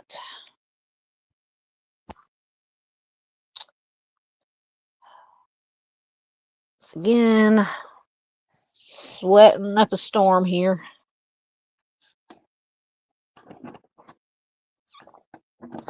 Give me a drink.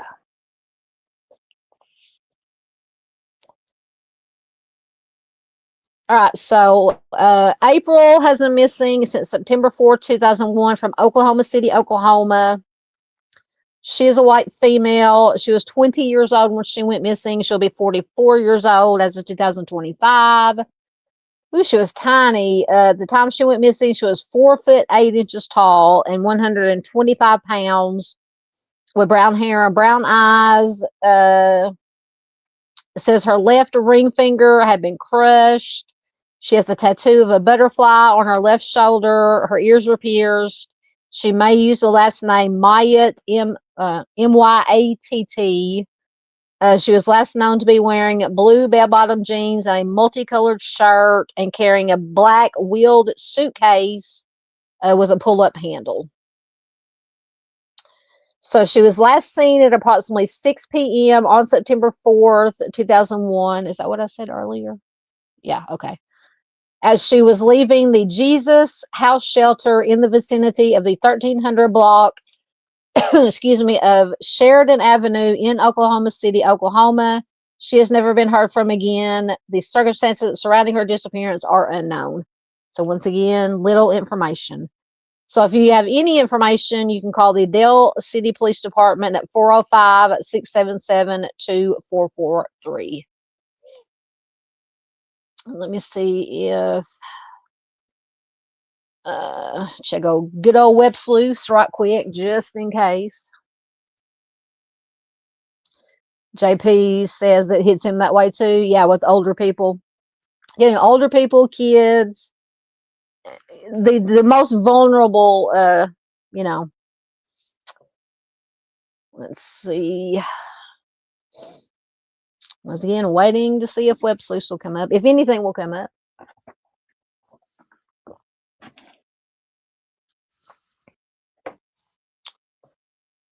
Once again, it's taking its time.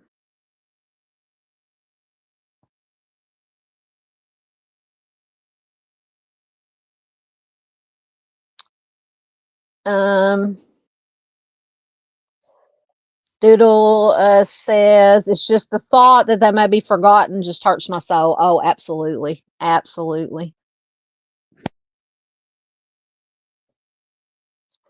Yep, Doodle says that it could be any one of us. That is true. right, let's see if anything came up yet. No, of course not.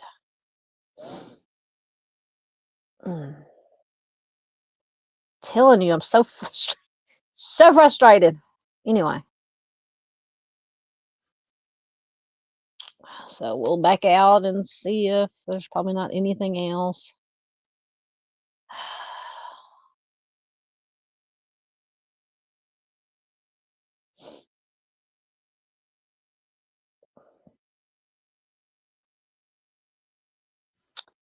Now nothing is coming up.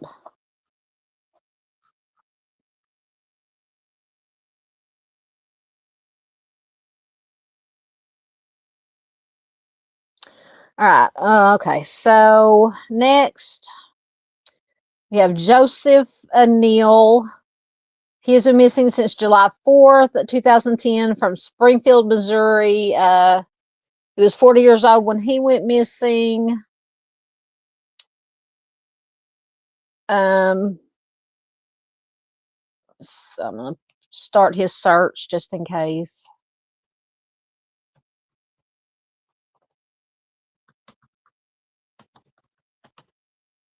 I don't know if he came up in the trolley project or not.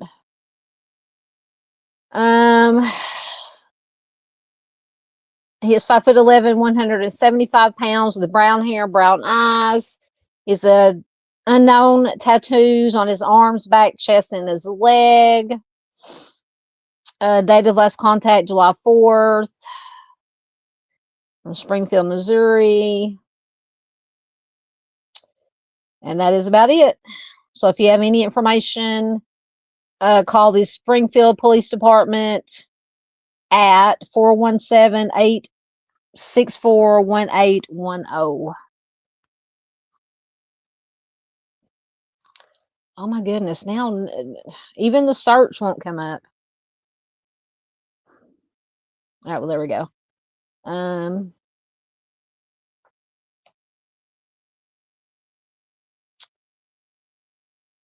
Something from Missouri. Hold on. The site can't be reached. Of course not. Oh, there it is.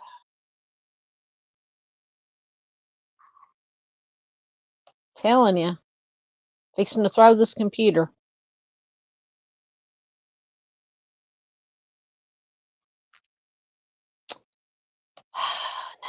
Nothing.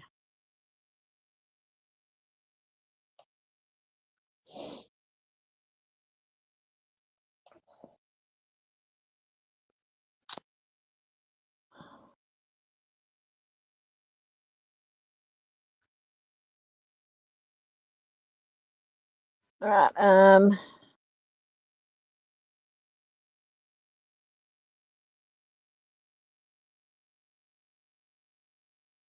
Doodle says this one is interesting. Oh, wow. Matt says he has a lot of aliases, like 10 aliases. Oh, my goodness.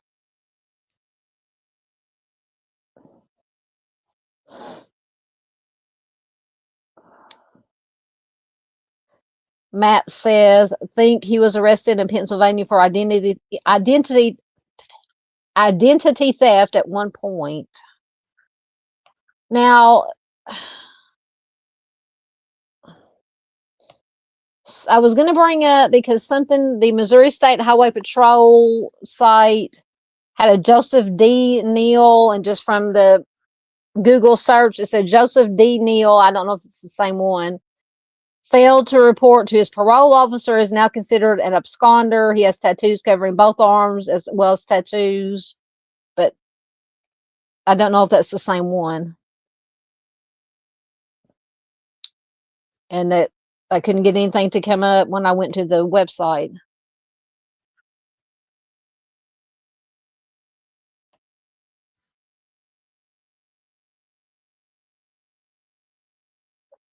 Thank you very much. Miss Doodle has got in Trial Junkies United.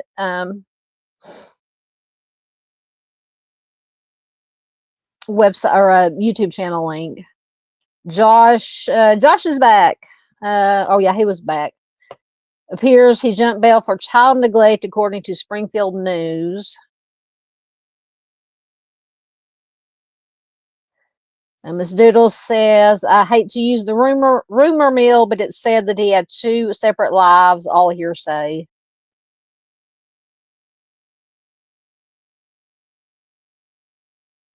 Are you talking about one of his ex-wives? Doodle says, but I did have an ex-wife wanting me to interview her on my channel, but I passed.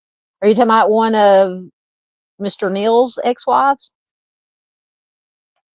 So is it possible that he left, just disappeared of his own accord?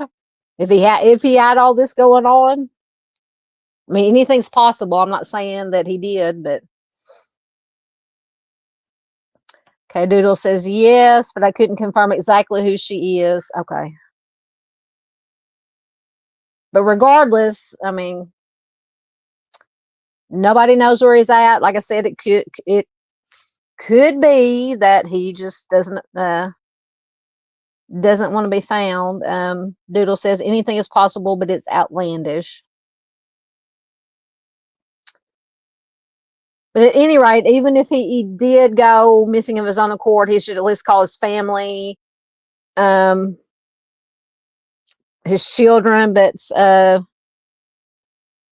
who was it? Somebody said, oh, Josh said he appears to have jumped bail for child neglect, so he might not. I don't want to talk bad about the missing, so he should at least let somebody know, his kids, whatever, if he's just out there somewhere. Yeah, Doodle says, I pray he is safe. Excuse me, either way. Yeah, but he's just let somebody know that he is okay. His kids at the very least, I mean.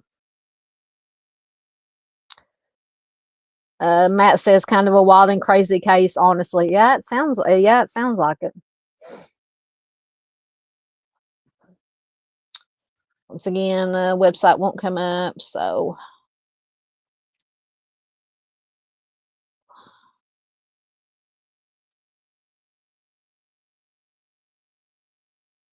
see if this will come up. City of North Bend, Oregon.gov.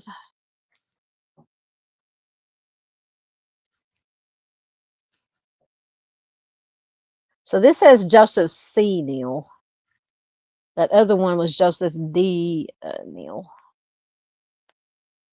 It's probably not going to come up either.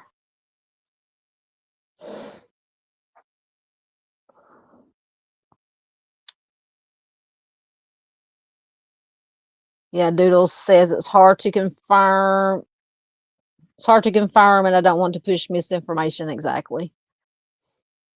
Yep, Miss Barb says prayer. Yeah, regardless of if he left of his own accord or something did happen to him, something nefarious, absolutely prayers for him and his family.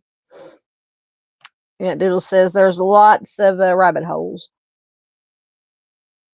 All right. So next we have Peggy Yvonne Peeler. Let me once again I meant to have all my bookmarks in here like I usually do, but with my back being the way it was, and there for a few days it was hard for me to set up for any length of time. I just didn't get everything put in the computer like I usually do, bookmarked. There she is.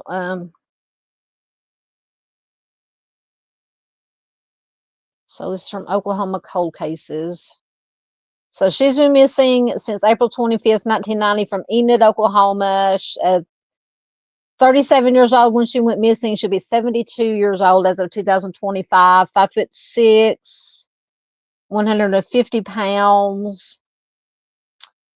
Penny was last, let's see if this is coming up. Come on. Nothing's coming up. Anyway.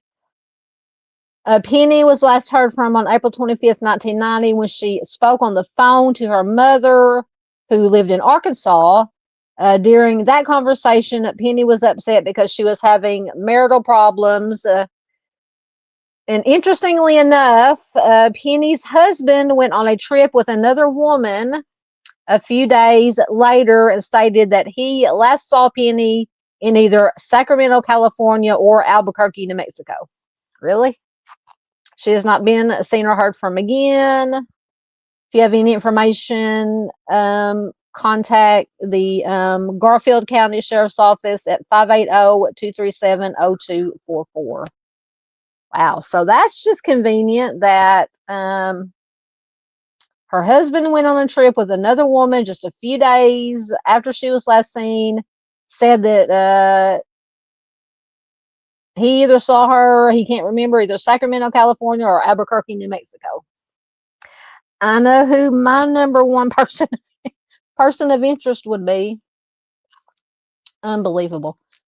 Oh my God. Nothing will come up now on my computer.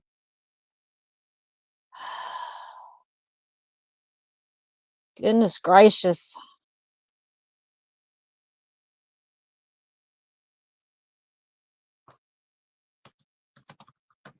Let's see if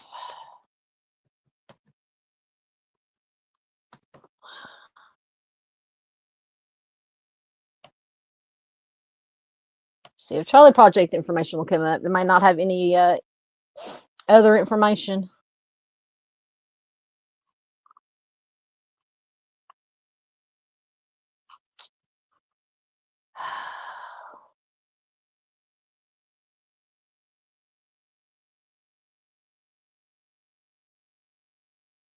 Get down in let's see. It's hot. Yes, she is a very beautiful lady. You still learning that laptop, Miss Barbara? Miss Barbara says she's on her laptop learning. Yep, she is very pretty.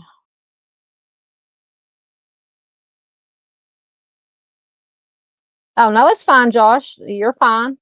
Josh says I was just going back to Mr. Neal says, sorry, I was sharing info I was pulling from the newspaper, only meant to share to help understand what may have happened, not to be despair. Yeah, no, that's fine. We understand. I do this. I have the same questions now that I have questions.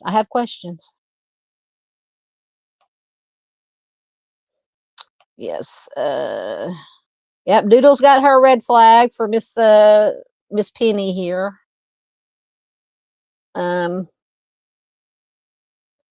Are you gonna get a doggy, Miss Barbara? She says, I think I'm getting the dog. Oh. Josh says he saw Penny's case on the show the other night.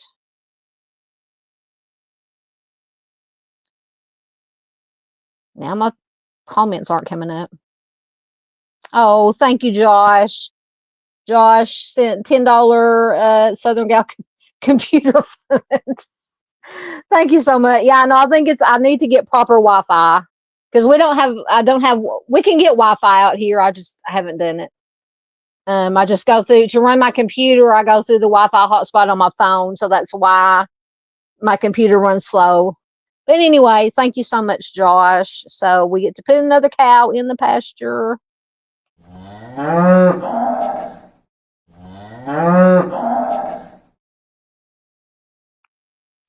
Did the cow come up? I couldn't even see if the cow came up. Thank you, Josh. That is very sweet of you, sir. Absolutely. Josh is amazing. Yep. For anybody, welcome to any lurkers out there. We love having you here. If you're watching Replay Crew, we love our Replay Crew. Thank you so much. Welcome to our, thank you for everybody who is in chat.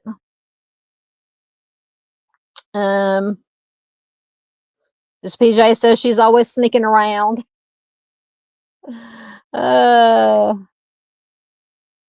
Yeah, Chris says, yeah, everybody's behaving. Even Echo. Echo's may have finally went to sleep. He hasn't said anything lately. Let's see. Okay, so Penny went missing once again, April 25th, 1990, from Enid, Oklahoma. White female, 37 years old when she went missing, 5'6" to 5'7", 150 pounds, with blonde hair and blue hazel eyes. She wears contact lenses. She may have a scar on her forehead.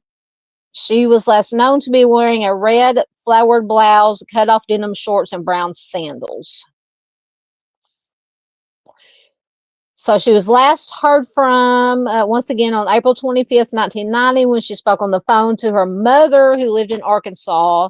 During the conversation, she was upset and said that she and her husband of 16 years were having marital problems between April 27th and May 11th of 1990. Her husband was on a trip with another woman. He stated that he last saw Penny on May 3rd, either at a bus station in Sacramento, California, or at a truck stop in Albuquerque, New Mexico. Now, how can you not remember? Those are two very distinct, different locations. A bus station in Sacramento or a truck stop in Albuquerque, New Mexico. Yeah, I'm not really, it's just my opinion. I'm not really buying what the husband has to say. She's never been seen or heard from again. Her mother does believe that she may have been the victim of a homicide. Few details are available in her case.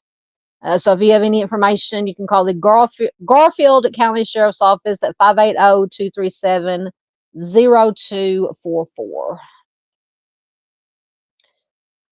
Let's see if there happens to be anything else.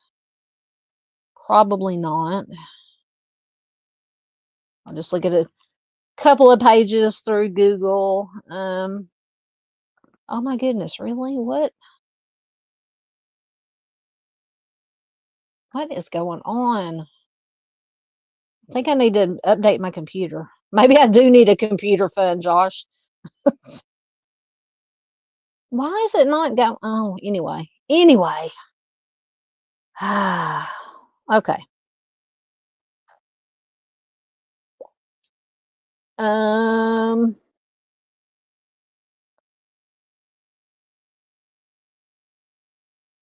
Let's see.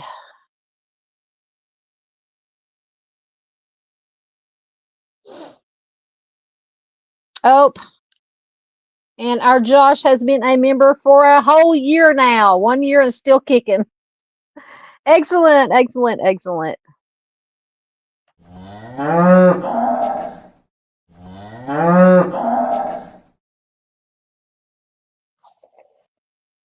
you so much, Josh, for your continued support. Like I said, me and Josh go way back as far as YouTube. Even before I had a channel, he had a channel.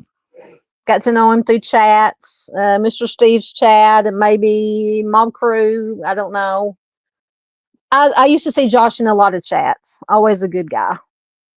Yes, Miss Barb says Miss Penny is beautiful. Absolutely.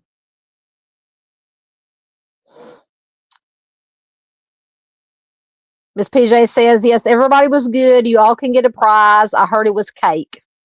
Is Miss Doodle making the cake? And ice cream.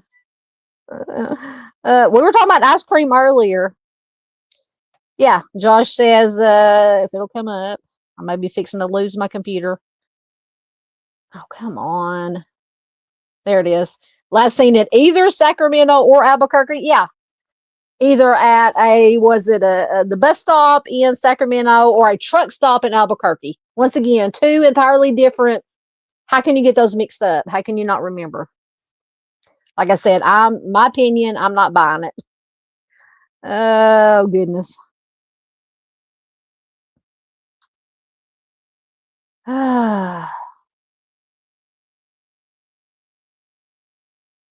Chris says that on Penny's case, the time gap is a red flag. Absolutely. Yep.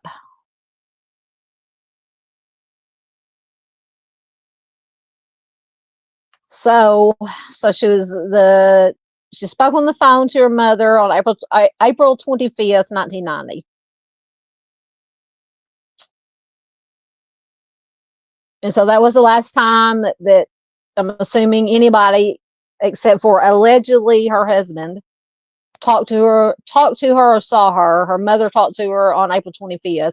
And then between the 27th of April and the 11th of May, that's when her husband went on the trip with the other woman, and stated that he last saw Penny on May 3rd, either at the bus station or the truck stop. I'm not buying it.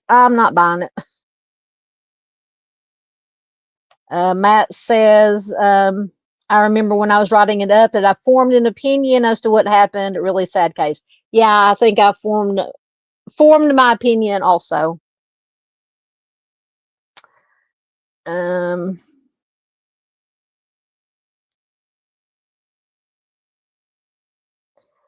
you talking about my moo cow? Josh says I'm going to have to figure out how you do your cow graphic.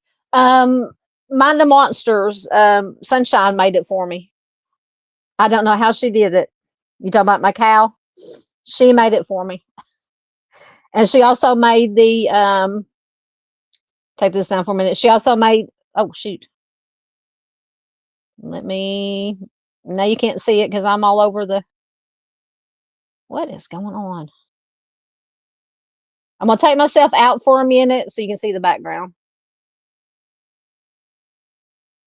Well, that didn't work. What did I do? Oh, no. Hold on. I don't know what I'm doing. She made the background. I tried to take myself. Sunshine also made that background. No, why do I keep, I've got too much stuff going on here. There we go. Yeah, so Sunshine, Mind the Monsters made that background with the dumpster fire, and she also made the moo cow graphic. Yes, Doodle says her poor mother. I know.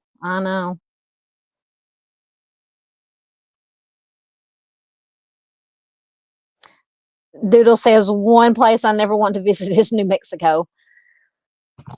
I went through. I don't know if we spent the night when a month or so ago. Me and my baby brother, not Echoes, but our baby brother went out to Arizona to pick up our youngest. My youngest nephew had spent some time with his grandma. Some of the summer with his grandma in Arizona. So when he was ready to come home, me and baby brother went and drove to pick him up. Of course, we went through Mexico or New Mexico. I don't think we stayed in. We may have stayed. We didn't stay in Albuquerque. Most definitely not.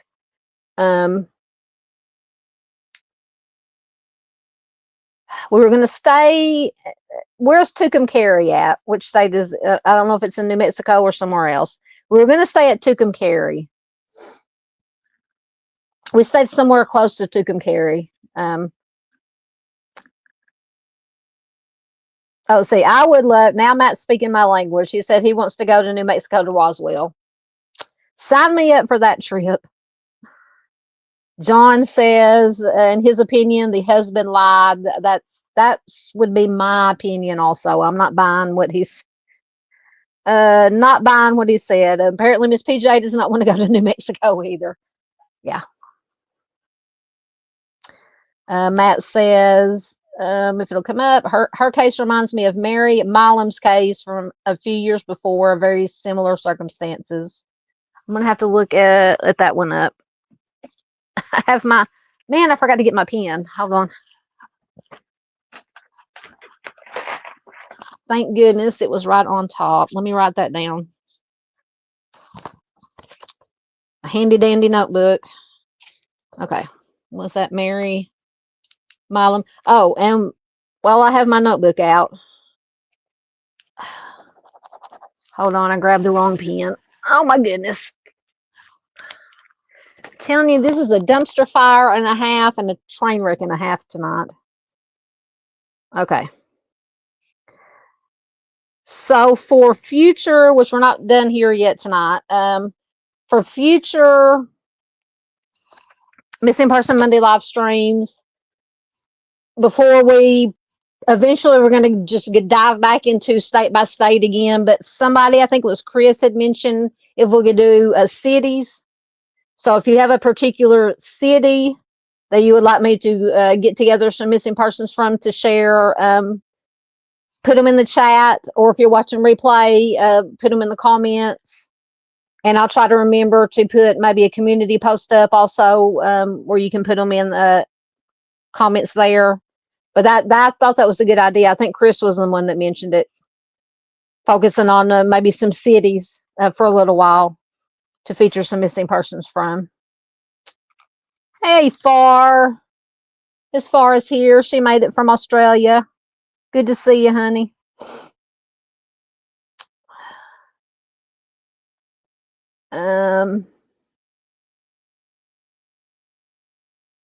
Yes, I keep trying to send us to the haunted asylums. I'm trying to think if I was going to do a video or if we did a live stream or one of our what I call fun live streams, our non-true crime live streams that we do every once in a while just to take a break and give our brains a rest from this very important things that we cover. But sometimes you got to take a break. But I can't remember if we actually did the haunted asylums because that slideshow has been in the queue forever. Anyway, I was getting caught up. Yeah, I keep bringing up. I need to hold on. Let me remove from studio. There we go. I got rid of it. Oh, I didn't get rid of it, but it's not where I can click on it. Yeah, I kept bringing up the wrong slideshow, the haunted asylum slideshow. Oh man, Josh says he has been to Roswell during the Alien Fest. Lucky. Making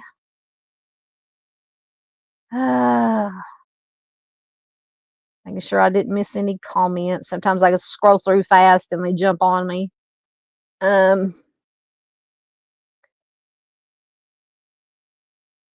Oh, there's Missy. She says she is.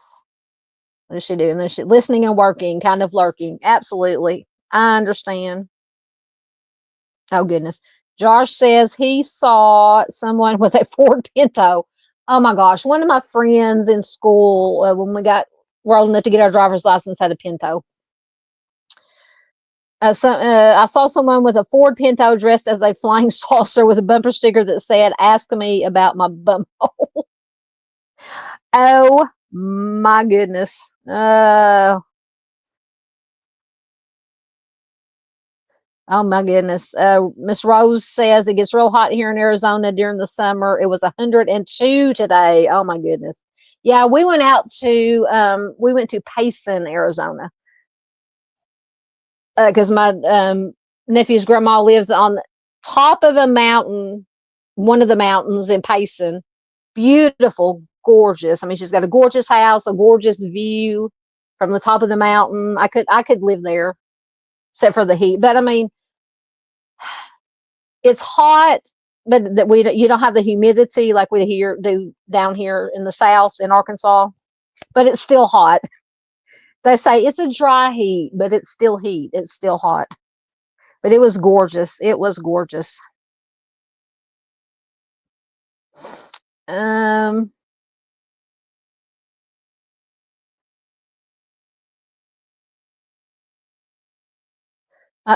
Miss Doodle says St. Louis County, what state, has 2 missing and they found remains today, so I'm a nervous mess waiting. What state is that in? Ooh, that's scary.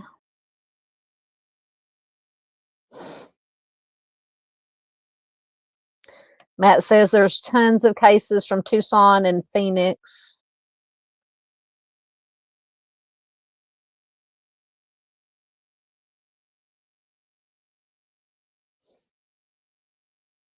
Trying to think of what color. I think the Pinto that my friend had that we were cool cruising around town in the Pinto back in the 80s.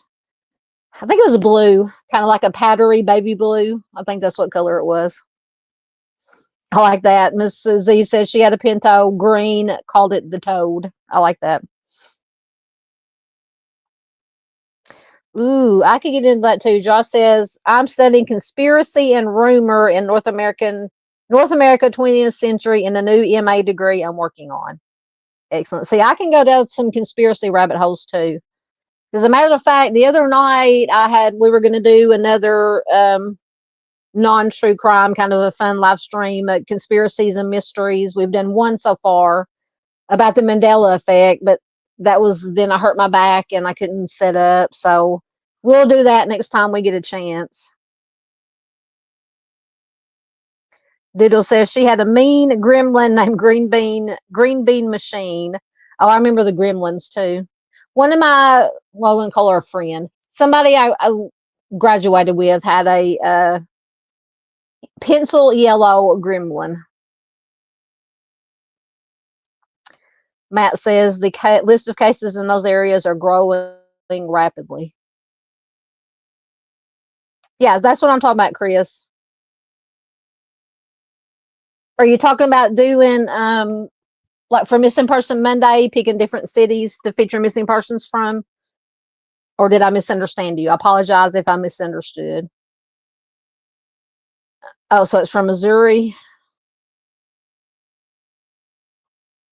One older man and one college age man.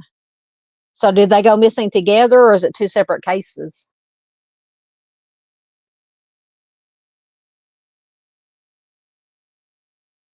Yes. Josh says there are so many missing in the Texas Panhandle. Yes. I think have all the cases. I know the first two, Dorian and Gloria, were from what around Amarillo that you did your first two live streams on. I'm assuming you're in Texas. I always forget where Josh is from. But yeah, once again, and we went through a little bit of the Texas Panhandle when we went to Arizona. Matt wanted to know if Josh was talking about near Amarillo, and yeah, the Dorian's case and Gloria's case, I believe, were from Amarillo or around that area, if I remember correctly. Miss Peggy says she had a green gremlin in her first car. My first car was a 76 Firebird, Pontiac Firebird Trans Am. I love that car. I loved it. Yeah, okay, so Josh is in the Panhandle of Texas.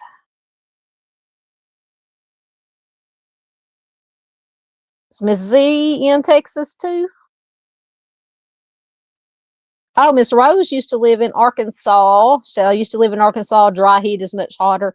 Yes, that's what I always hate to say, but it's a dry heat. You know, I'm talking about the West.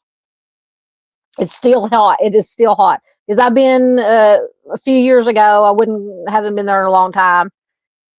We used to go to Las Vegas a lot for different reasons, visiting family and stuff.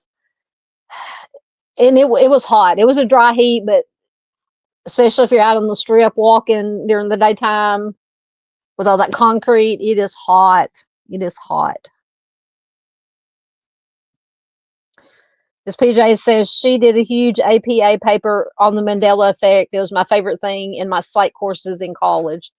Well, whenever, if you want to, Miss PJ, you can come on with me when we do, because I put together, I think I found an article. I think it had 40 of the most popular, or 20 of the most popular Mandela effects. Yeah, they're crazy, crazy, crazy.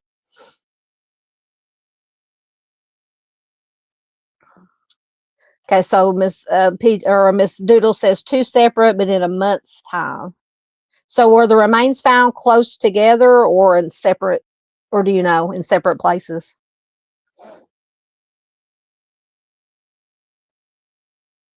Absolutely. Chris says do Amarillo or Lubbock. I'll write that down. Yeah, just like I said, put it, if you have any cities, I'm gonna have to start a new page here in my little handy dandy notebook. I know Josh has been covering a lot of cases so far in Amarillo, so I'll put Amarillo/Lubbock.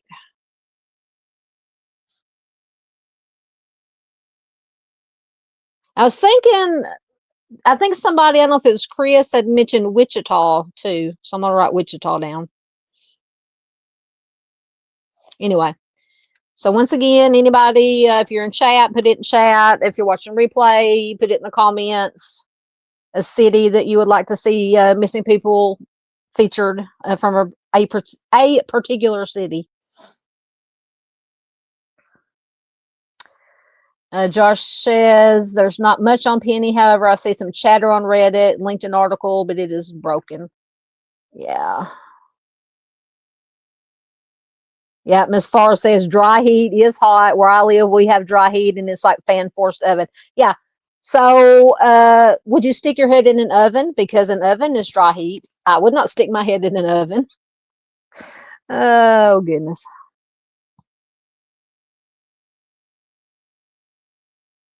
Oh, so one set of remains was found in the river. So they don't know if it's the older or the younger, maybe possibly.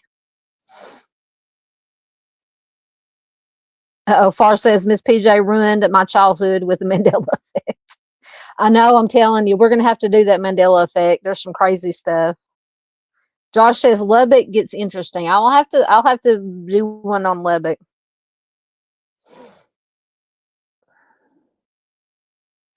Josh says there's several Lubbock cases that he may do. Excellent. Okay. I'm caught up. All right, so next, make this big so I can read it. We have Robin Lewis Slaughter. And I think I do have Charlie Project information on him. If it'll come up. One second.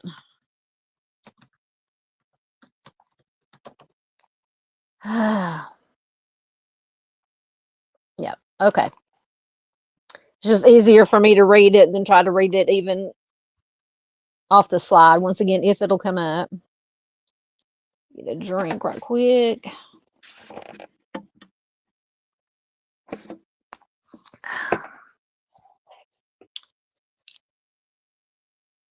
So Robin has been missing since, November 14th, 1993 from Owensboro, Kentucky. He is a black male. He was 36 years old when he went missing, who would be 68 years old as of 2025. When he went missing, he was 5'7", 130 pounds, with black hair and brown hazel eyes. He was last known to be wearing a short-sleeved gray sports shirt with a black collar, a gray and blue sweater, blue jeans, and white sneakers. So Robin was last seen by his wife on November 14th at their home in the 2700 block of West 10th Street in Owensboro, Kentucky. He left to walk to Franny's Food Mart, which is a convenience store in the 800 block of Carter Road, which was about 5 or 6 blocks away. He said that he would be back in less than an hour, but he never returned, and he has never been seen or heard from again. So surveillance cameras do show he never arrived at the store, although someone who knew him claims to have seen him in the store's parking lot. He did not drive at the time of his disappearance, and he normally walked to places that he wanted to go. He was a regular customer at Franny's, coming in several times a week. So in 2002, investigators in Robin's case spent 2 days searching his home in the 2700 block of West 10th Street for evidence in his disappearance. His wife, who has since remarried, did give her consent for the search. It is unknown what, if any, evidence was located, but authorities did seize a door for forensic testing. That's interesting. Authorities do not believe that Robin left of his own accord, but the circumstances surrounding his disappearance are unclear. He had a job with the city sanitation department in 1993. He had held it since 1977, and his boss described him as a good employee with a good work history. His family stated it is extremely uncharacteristic of him to leave without warning. His wife stated that he had been behaving normally prior to his disappearance. He was in good health. He was not having any problems that she knew of. Foul play is possible in his case, but it remains unsolved. So if you have any information, you can call the Owensboro Police Department at 270-68 78888. So we have a little bit more information in that one.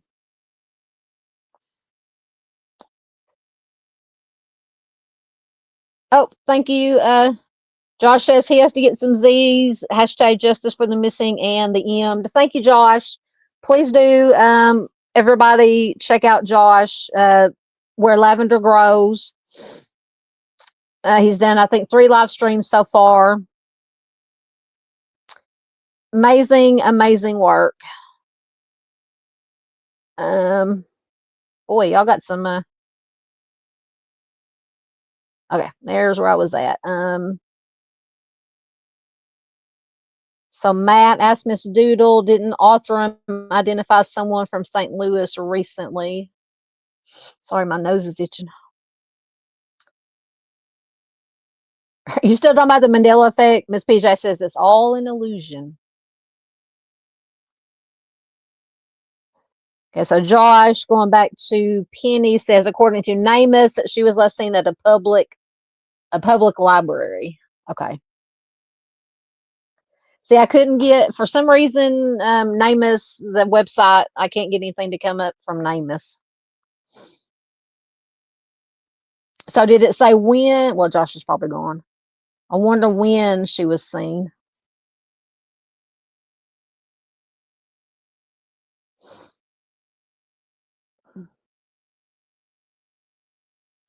What is this that Miss PJ or Miss PJ has got? If it'll come up.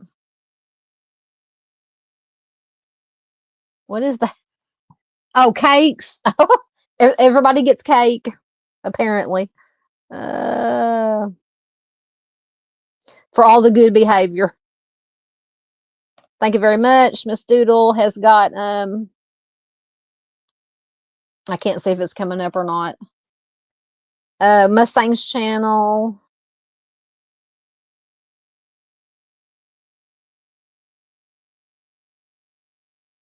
Okay.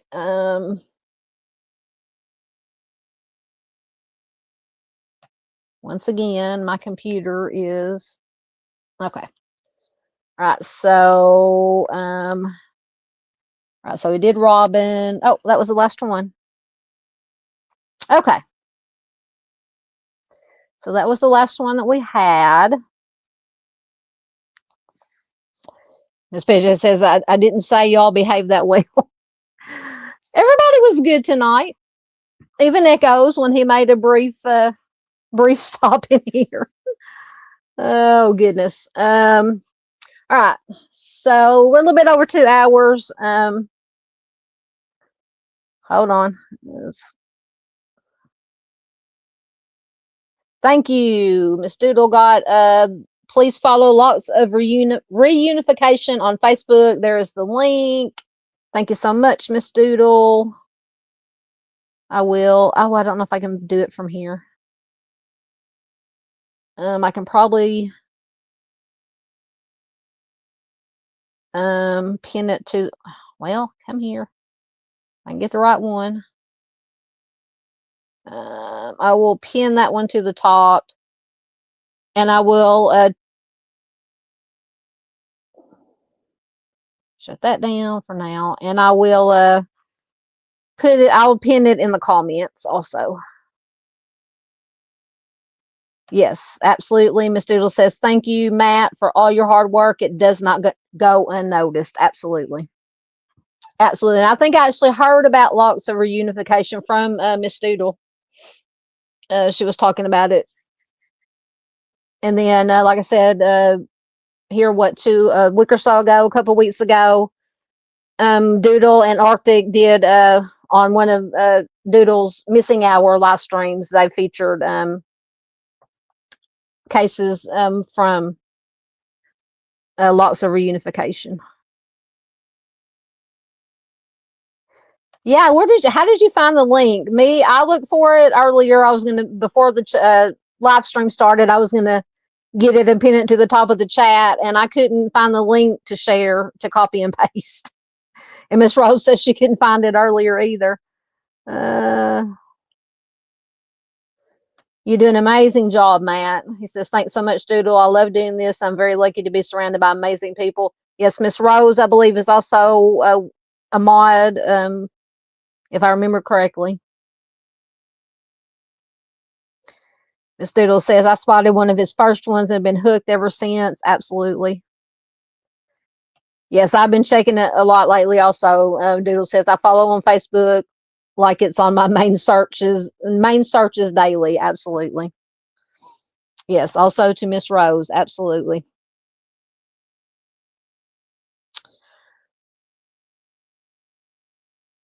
Are you talking to me? Did you rename me Mustang? All right, guys, we are going to get out of here because I've got to get a video done really quick before I go to bed. Get it done and uploaded to be released or available tomorrow. It's an unsolved homicide case. A family member reached out to me on Facebook yesterday to see if I would to see if there's anything I could do to help bring more awareness to her brother's unsolved homicide case. And I said, absolutely. That is what I'm here for. I never turn down. I really don't turn down any suggestions, but it's most especially if they come from a family member. I'm absolutely going to do whatever I can to help bring awareness to if it's a missing person, unsolved homicide. But so I got to get that video recorded, and so it'll be up tomorrow because tomorrow will be the 6-year anniversary. I hate calling it anniversary. 6 years since he went missing and was ultimately found deceased. So anyway, I have to get that done. And then maybe I'll get to bed sometime. But thank you everybody who was here in chat. Thank you once again to Matt, to Rose, to lots of Reunification. Wonderful, wonderful work they are doing. We appreciate them so much. And I probably will do more live streams featuring live streams and or videos featuring cases that I find on the Facebook group. So keep up the good work, guys, everybody. Thank you, replay crew. Thank you, mods, everybody with wrenches, for everything that you guys do. Thank you for everything that everybody does. I wouldn't be here doing this without you guys. Once again,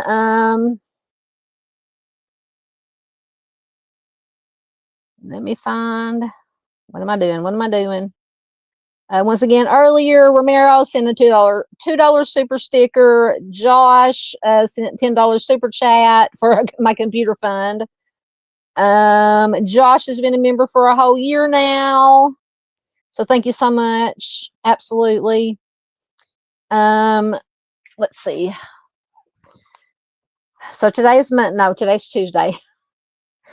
So I'm trying to think, maybe Thursday, but I think Ms. Z does a live stream on Thursday, so I want to watch her. I don't want to interfere with her.